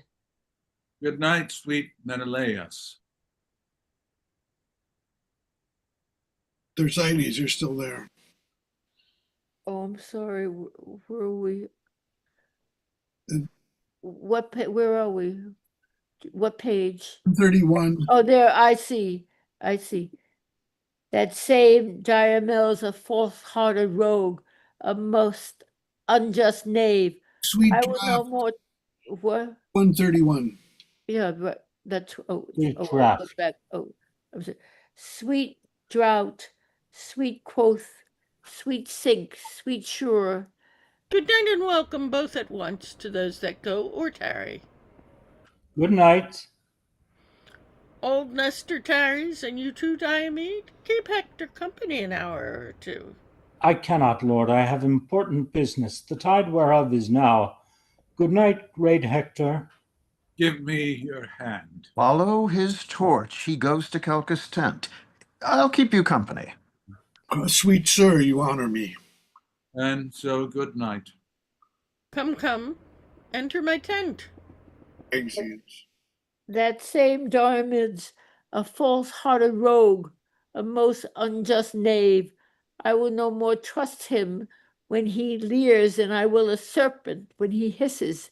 He will spend his mouth and promise like Brabo the hound, but when he performs, astronomers foretell it, that it is prodigious. There will come some change. The sun borrows of the moon when Diomed keeps his word. I would rather leave to see Hector than not to dodge him. They say he keeps a Trojan draw and uses the traitor Calchas his tent all after. Nothing but lechery, all incontinent varlets. Exeunt. Enter Diomed. What? Are you up here, ho? Speak. Who calls? Diomed, Calchas, I think. Where's your daughter? She comes to you. Enter Troilus and Ulysses. Stand where the torch may not discover us. Enter Cressida. Cressida comes to him. How now, my charge? Now, my sweet guardian, hark a word with you. Nay, so familiar. She will sing any man at first sight. Thersites, you were still here. Said And Exeunt. any man may find her if he can take her life, she's noted. Will you remember? Remember? Yes. Nay, but do then, and let your mind be coupled with your words. What should she remember? List. Sweet honey Greek, tempt me no more to folly. Roguery. Nay, then. I'll tell you what. Foe, come, tell a pin. You are forsworn. In faith I cannot. What would you have me do? A juggling trick to be secretly open. What did you swear you would bestow on me? I prithee do not hold me to mine oath. Bid me do not anything but that, sweet Greek. Good night. Bold patience. How now, Trojan? Diomed. No, good night. I'll be your fool no more. I better must. Hark one word in your ear. Plague and madness. You are moved, Prince. Let us depart, I pray you, lest your displeasure should enlarge itself to wrathful terms. This place is dangerous, the time right deadly. I beseech you, go. Behold, I pray you. Nay, good my lord, go off. You flow to great distraction. Come, my lord. I pray thee stay. You have not patience. Come. I pray you stay by hell and hell's torments. I will not speak a word. And so good night. Nay, but you part in anger. That grieve thee, O withered truth. Now, my lord. By Jove, I will be patient. Guardian? Why Greek? Foe, adieu. You palter. In faith I do not. Come hither once again. You shake, my lord, at something. Will you go? You will break out. He strokes his cheek. Come. Nay, stay, by Jove, I will not speak a word. There is between my will and all offences a guard of patience. Stay a little while. How the devil luxury with his fat rump and potato finger tickles these together. Fry, lechery, fry. But will you then? In faith I will, lo. Never trust me else. Give me some token for the surety of it. I'll fetch you one. Exit. You have sworn patience. Fear me not, sweet lord.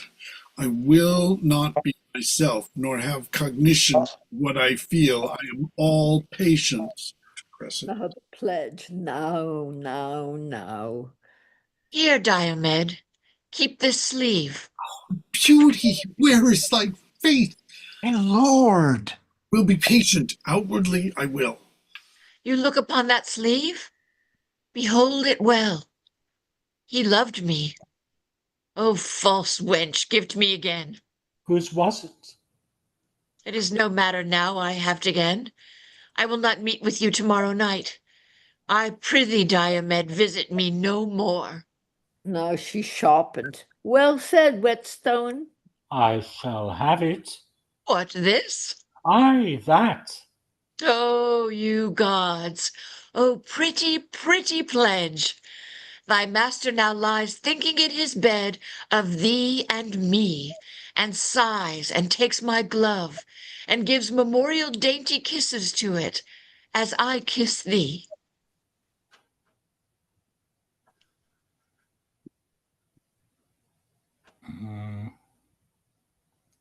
Diomed 130, or nay, snatch it from me. Yeah. He that takes that rakes my heart withal. I had your heart before this follows it. I did swear patience. You shall not have it, Diomed. Faith, you shall not. I'll give you something else. I will have this. Whose was it? It is no matter. Come, tell me whose it was. 'Twas one that loved me better than you will. But now you have it, take it. Whose was it? By old Diana's waiting woman yond, and by herself I will not tell you whose.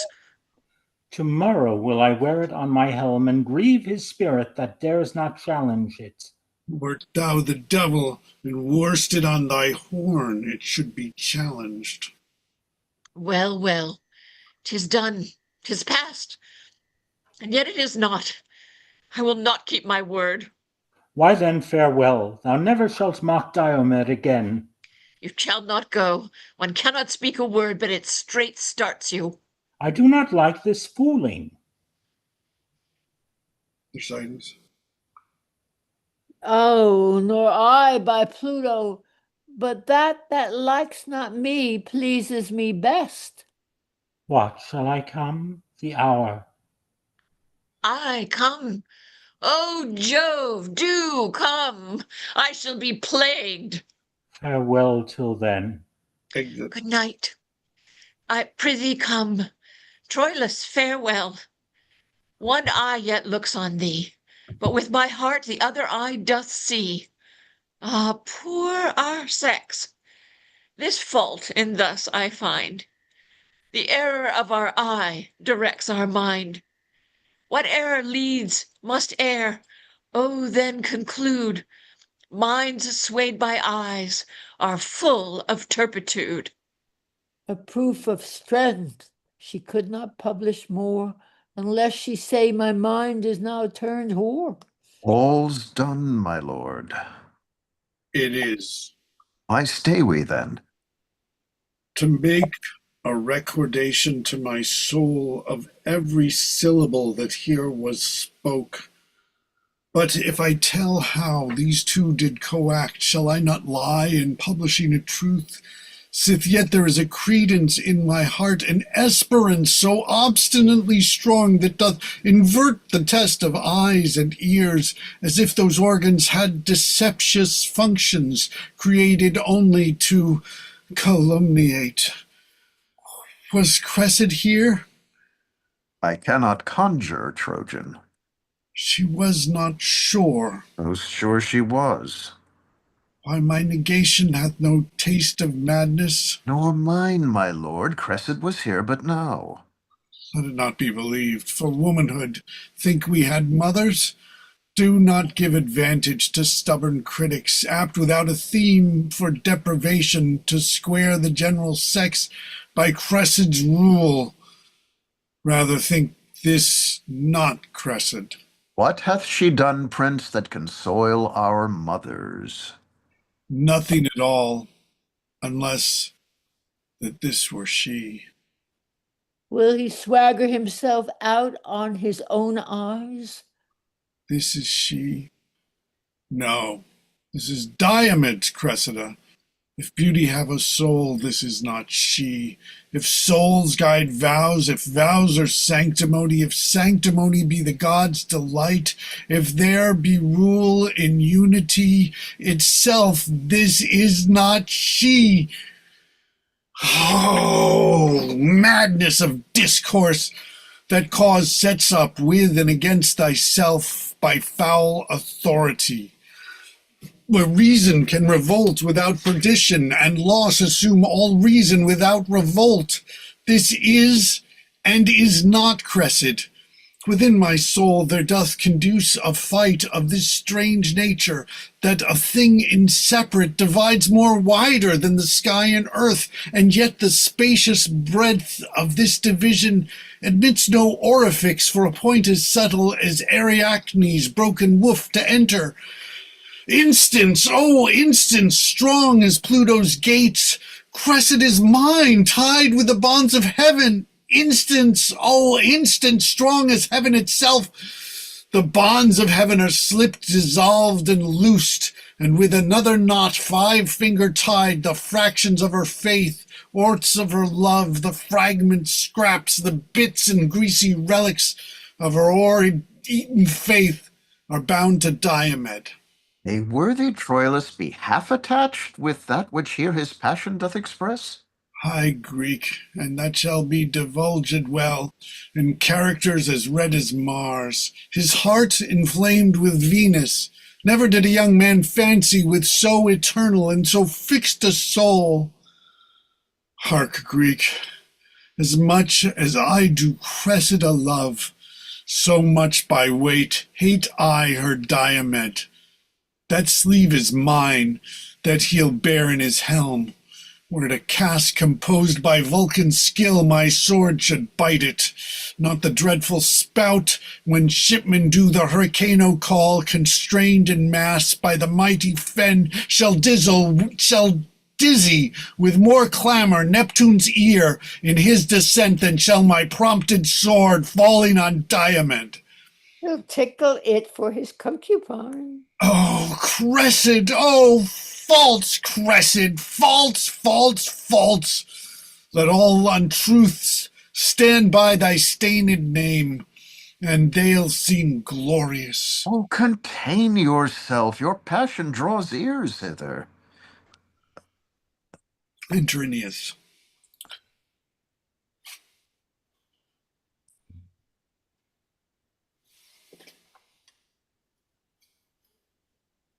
Isn't it Eleanor?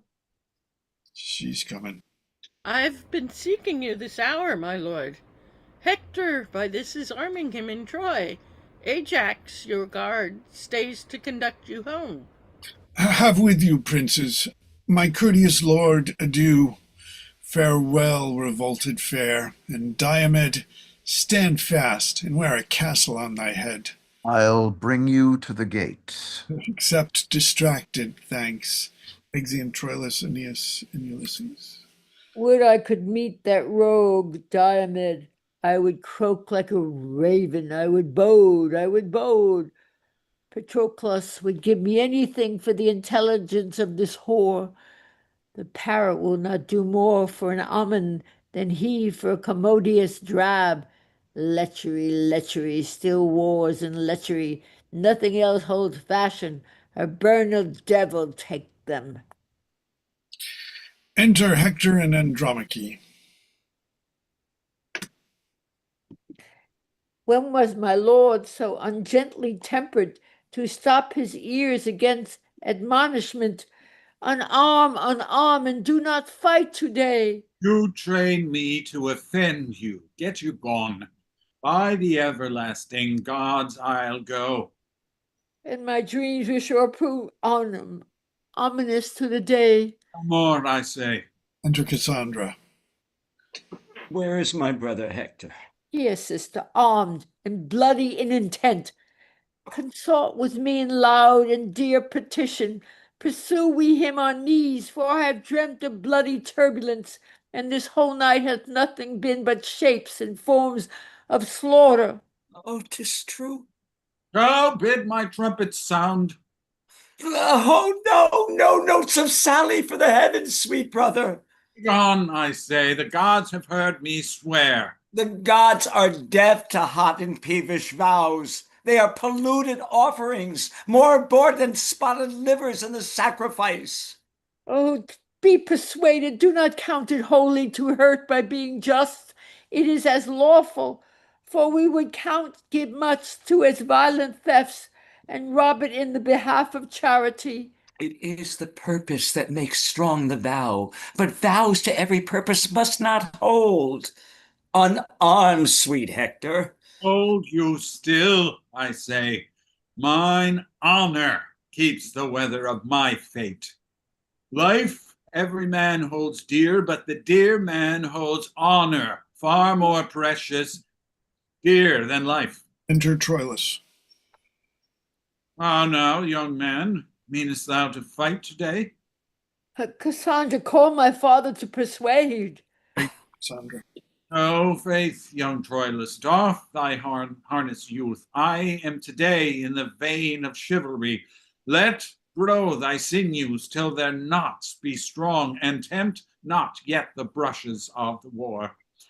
Unarm thee, go, and doubt thou not, brave boy. I'll stand today for thee and me and Troy.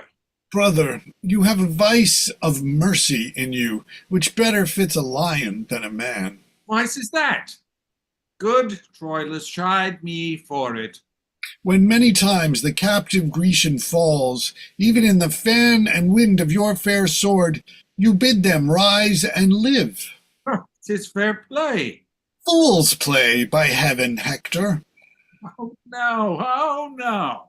For the love of all the gods, let's leave the hermit pity with our mothers, and when we have our armors buckled on, the venomed vengeance ride upon our swords, spur them to ruthful work, rein them from ruth. Aye, savage, fie! Hector, then 'tis wars! Troilus, I would not have you fight today. Who should withhold me? Not fate, obedience, nor the hand of Mars, beckoning with fiery truncheon my retire. Not Priamus and Hecuba on knees, their eyes o'ergalled with recourse of tears, nor you, my brother, with your true sword drawn, opposed to hinder me, should stop my way, but by my ruin. Enter Priam and Cassandra. Lay hold upon him, Priam, hold him fast. He is thy crutch. Now if thou loose thy stay thou on him leaning, and all Troy and thee fall all together. Come, Hector, come, go back.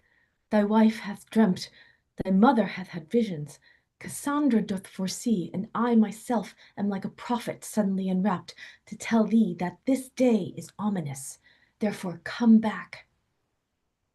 Aeneas is afield, and I do stand engaged to many Greeks, even in the faith of valor, to appear this morning to them. Aye, but thou shalt not go. I must not break my faith. You know me dutiful. Therefore, dear sir, let me not shame respect, but give me leave to take that course by your consent and voice, which you do here forbid me. Royal Priam. Priam, yield not to him. Do not, dear father. And Andromache, I am offended with you. Upon the love you bear me, get you in. Exit Andromache. This foolish, dreaming, superstitious girl makes all these bodements. Farewell, dear Hector. Look how thou diest. Look how thy eye turns pale. Look how thy wounds doth bleed at many vents. Hark how Troy roars, how Hecuba cries out, how poor Andromache shrills her dolor forth. Behold distraction, frenzy, and amazement, like witness antics one another mates, and all cry, Hector, Hector's dead. Oh, Hector. Away, away! Farewell. Yes, soft. Hector, I take my leave. Thou dost thyself and all our Troy deceive. Exit. You're amazed, my liege, at her exclaim. Go in and cheer the town, we'll forth and fight. Do deeds of praise and tell you them at night. Farewell. The gods with safety stand about thee. Alarum. They are at it. Hark, proud Diomed, believe I come to lose my arm or win my sleeve. Enter Pan. Do you hear, my lord? Do you hear? What now? Here's a letter come for you, yon poor girl. Let me read. The horse and Tixon, horse and rascally tisk, so troubles me. And the foolish fortune of this girl, and the one thing, what another, that I shall leave you one of these days, and I have a rheum in my eye too, and such an ache in my bones that unless some man were crushed, I cannot tell what to think on it. What sayest thou there? Words, words, mere words, no matter from the heart. The effect doth operate another way. Go, wind to wind, there turn and change together. My love, with words and errors still she feeds, but edifies another with her deeds. Why, but hear you. Hence, brother lackey, ignominy and shame pursue thy life, and live I with thy name. Alarum, exeunt. Enter Thersites in excursion. No, they are clapper-clawing one another. I'll go look on. That dissembling abominable varlet Diomed has got that same scurvy, doting, foolish young knave's sleeve of Troy there in his helm. I would fain see them meet that same young Trojan ass that loves the whore there might send that Greekish whore masterly villain with the sleeve back to this dissembling luxurious drab of a sleeveless errant. On the other side, the policy of those crafty, swearing rascals that stole old mouse-eaten dry cheese, Nestor, and that same dog-full Ulysses is not proven worth a blackberry. They set me up in policy, that mangrel-cursed Ajax, against that dog of as bad a kind Achilles, and now is the cure Ajax prouder than the cure Achilles, and will not arm today, whereupon the Grecians began to proclaim barbarism, and policy grows into an ill opinion. Enter Diomed and Troilus. Soft, here comes Sleeve and the other. Fly not, for shouldst thou take the river Styx, I would swim after. Thou dost miscall, retire. I do not fly, but advantageous care withdrew me from the odds of multitude. Have at thee. Hold thy whore, Grecian, now for thy whore, Trojan, now thy sleeve, now the sleeve. Enter Hector. What art thou, Greek? Art thou for Hector's match? Art thou of blood and honor? Oh, no, no, I'm a rascal, a scurvy, railing knave, a very filthy rogue. I do believe thee. Live.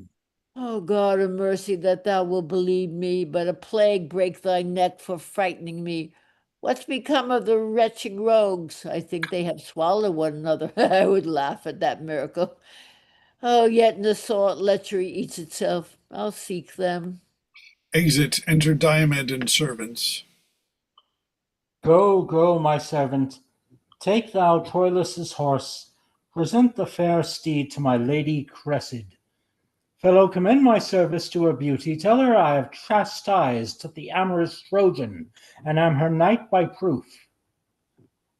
I go, my lord. Enter Agamemnon. Renew, renew! The fierce Polydamas hath beat down Menon. Bastard Margaralon hath Dorcas prisoner, and stands Colossus-wise, waving his beam upon the passionate courses of the kings Epistrophus and Cedius. Polixenes is slain, Amphimachus and Thoas deadly hurt, Patroclus Teanos slain, and Palamedes sore hurt and bruised. The dreadful Sagittary appalls our numbers. Haste we, Diomed, to reinforcement, or we perish all. Enter Nestor.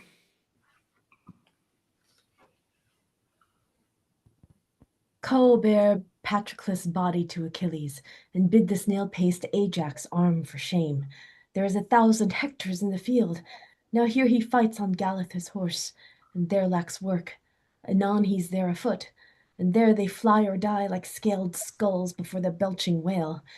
Then is he yonder, and there the straying Greeks, ripe for his edge, fall down before him like the mower's swath. Here, there, and everywhere he leaves and takes, dexterity so obeying appetite that what he will, he does, and does so much that proof is called impossibility. Enter Ulysses. Oh, courage! Courage, princes! Great Achilles is arming, weeping, cursing, vowing vengeance. Patroclus' wounds have roused his drowsy blood, together with his mangled myrmidons that, noseless, handless, hacked and chipped, come to him, crying on Hector. Ajax hath lost a friend and foams at mouth, and he is armed and at it, roaring for Troilus, who hath done today mad and fantastic execution, engaging and redeeming of himself with such a careless force and forceless care, as if that luck in very spite of cunning bade him win all. Enter Ajax. Thou coward, Troilus! Aye, there. So, we draw together. Enter Achilles.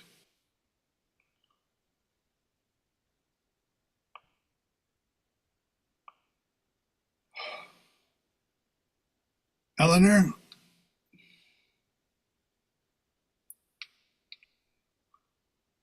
Where is Where this is Hector? this Hector? Come, come, thou boy queller, show thy face. Know what it is to meet Achilles angry.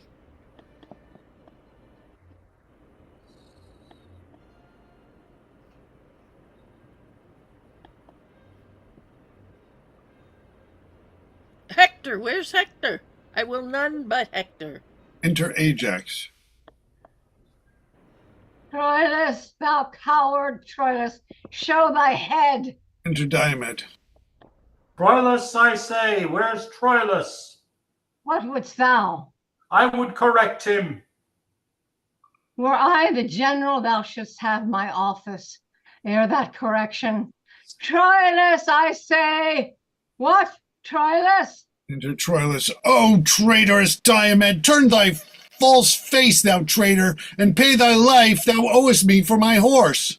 Ha, art thou there? I'll fight with him alone. Stand, Diomedes.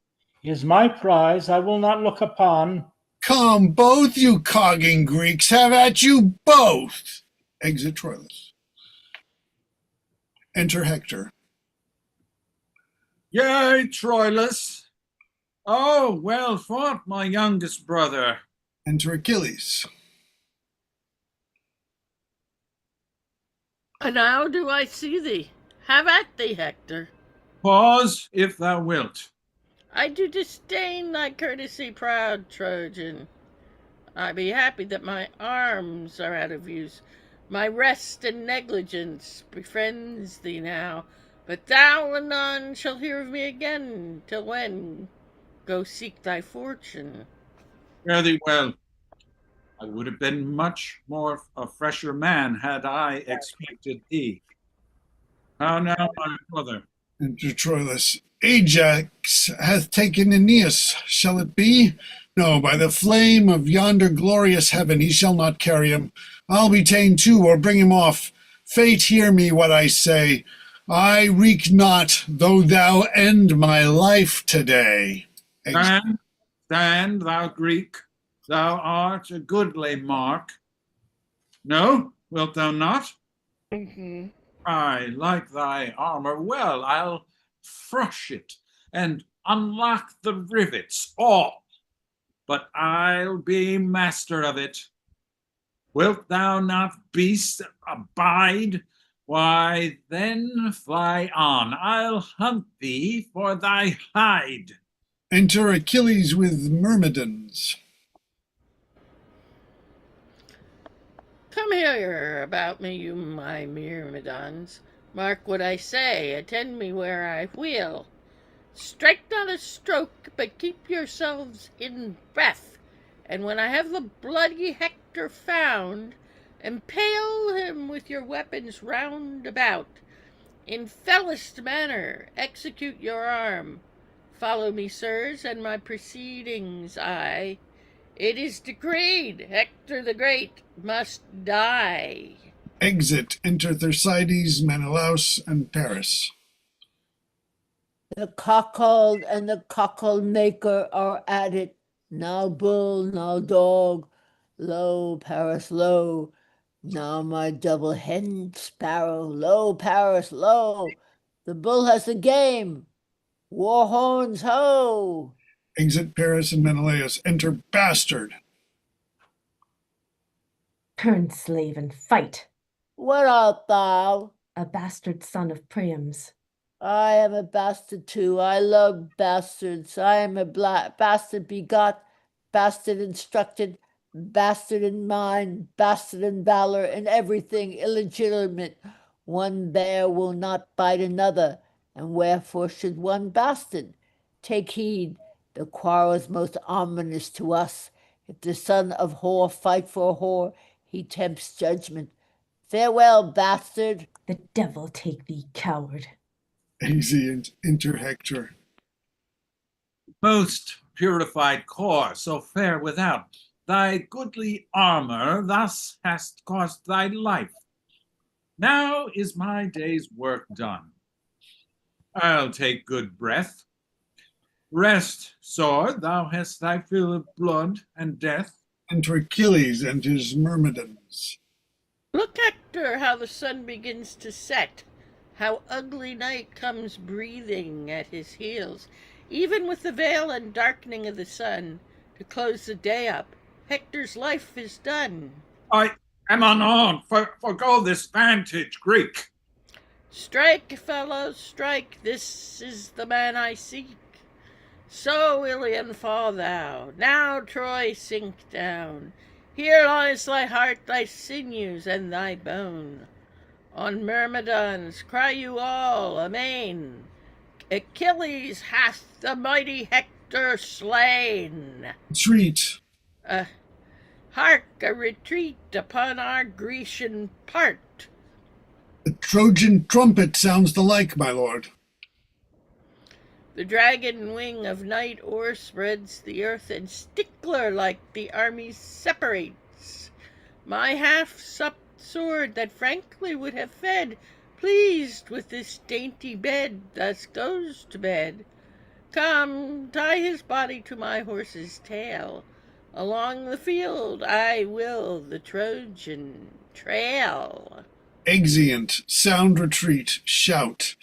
Enter Agamemnon, Ajax, Menelaus, Nestor, Diomed, and the rest marching. Hark, hark, what shout is that? Peace drums.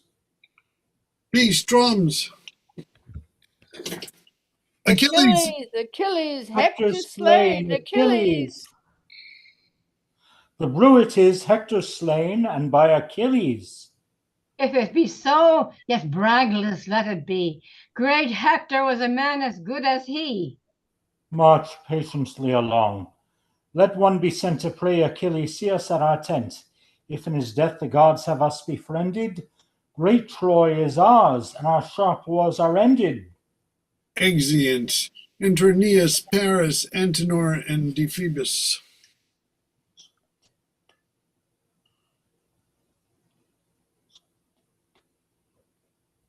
Stand ho!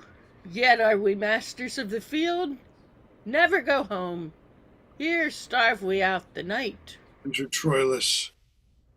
Hector is slain. Hector! Gods The gods forbid. God forbid. forbid! He's dead, and at the murderer's horse's tail, in beastly sort, dragged through the shameful field. Frown on, you heavens, affect your rage with speed. Sit, gods, upon your thrones, and smile at Troy. I say at once, let your brief plagues be mercy, and linger not our sure destructions on. My lord, you do discomfort all the host. You understand me not that tell me so. I do not speak of flight, or of death, but dare all imminence that gods and men address their dangers in. Hector is gone. Who shall tell Priam so, or Hecuba? Let him that will, a screech owl I be called, go into Troy and say there Hector's dead.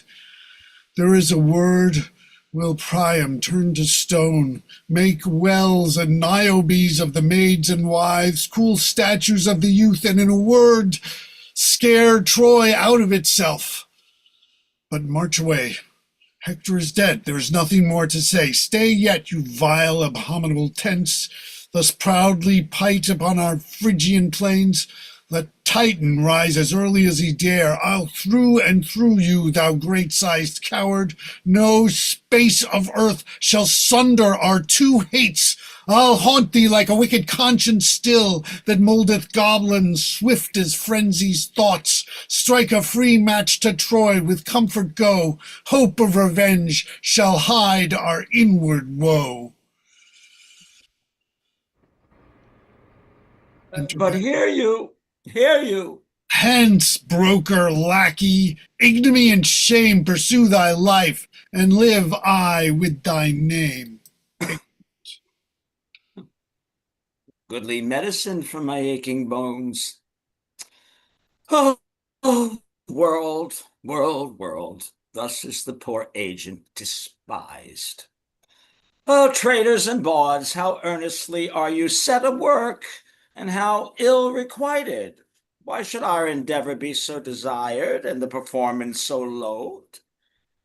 What verse for it? What verse for it? Let me see. Full merrily the humble bee doth sing, till he hath lost his honey and his sting. And being once subdued in arm tail, sweet honey and sweet notes together fail. Good traders in the flesh, set this in your painted clothes. As many as be here of Pandar's fall, your eyes half out, weep out at Pandar's fall. Or if you cannot weep, yet give some groans, though not for me, yet for your aching bones.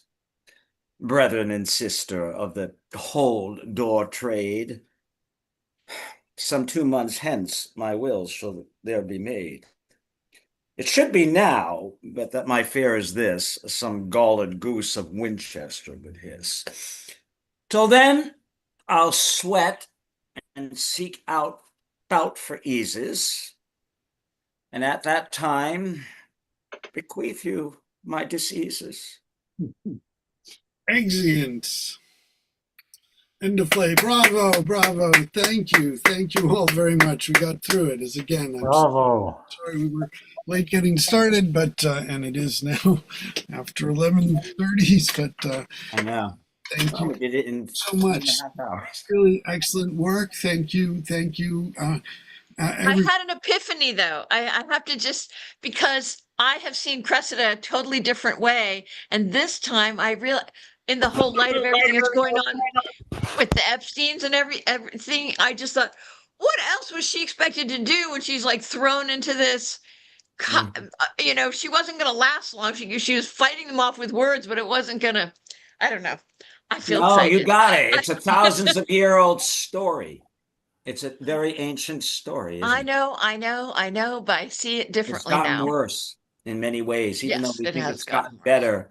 It really hasn't, because too much is Yeah, yeah, and that's the thing. So much of these sorts of things, you look at stuff, and it's like, yeah, it's still very relevant. People it's all are connected. not changing much from that. But if anybody else has other things they want to share, I mean, Charles, have you played Ulysses before, or only online readings with a few other groups? Yeah. Well, I mean, I was so so impressed. I mean, because you solved some things for me that I haven't gotten on some of those speeches. So really Thank you. Yes. good work. And Bana, thank you so much for stepping in and It was my pleasure. and That was great. so all of our regulars, thank you all, guys. Really, really great work. You know, I was thinking about it, and actually, I believe Troilus and Cressida was the first play that I saw. That is a poster from my father's production of it. But yeah, I mean, not the first play that I saw, the first Shakespeare play that I saw. And I know most people it's Midsummer Night's Dream, I think, but for me it was Troilus and Cressida. And really, I think it's such an interesting play. That's an odd play to start off a love of Shakespeare. I did some research on this play. I'm looking for you know, a little more information. And someone has posted this immense article on Wikipedia about this play. And they don't just do a synopsis of the general synopsis of this play. They do a scene by scene synopsis, and each scene is a long description of what happens in that scene. It's quite a lot. I thought that was pretty, it's very detailed. They did. Wow. It's a great play. It's right up there with Hamlet and there. And, you know, I mean, I guess probably maybe most of us know, I didn't know. So Shakespeare basically based this on the Iliad. Most of the what he got. except for the love story that comes from somewhere else. But I mean, I also think there are certain things that, like, I mean, as Gary was saying, when you're reading it, it comes at you a different way. And like the sort of like this is Cressida, but not Cressida. If this wasn't Cressida, then I can still, I mean, that sort of sense of a duality of something being and not being, sort of, which is a very sort of modern thing in terms of like Schrodinger's cat, you know, it's dead or it's not dead, you know, so. I think there's a lot in this, but as I think we should. We did have some attendees who actually stayed the whole time. All of whom, if you've got anything you want to say, you're welcome to talk, or if you're still awake. But thank you all. Our next. The next things, we have a lot of fun stuff coming up in September.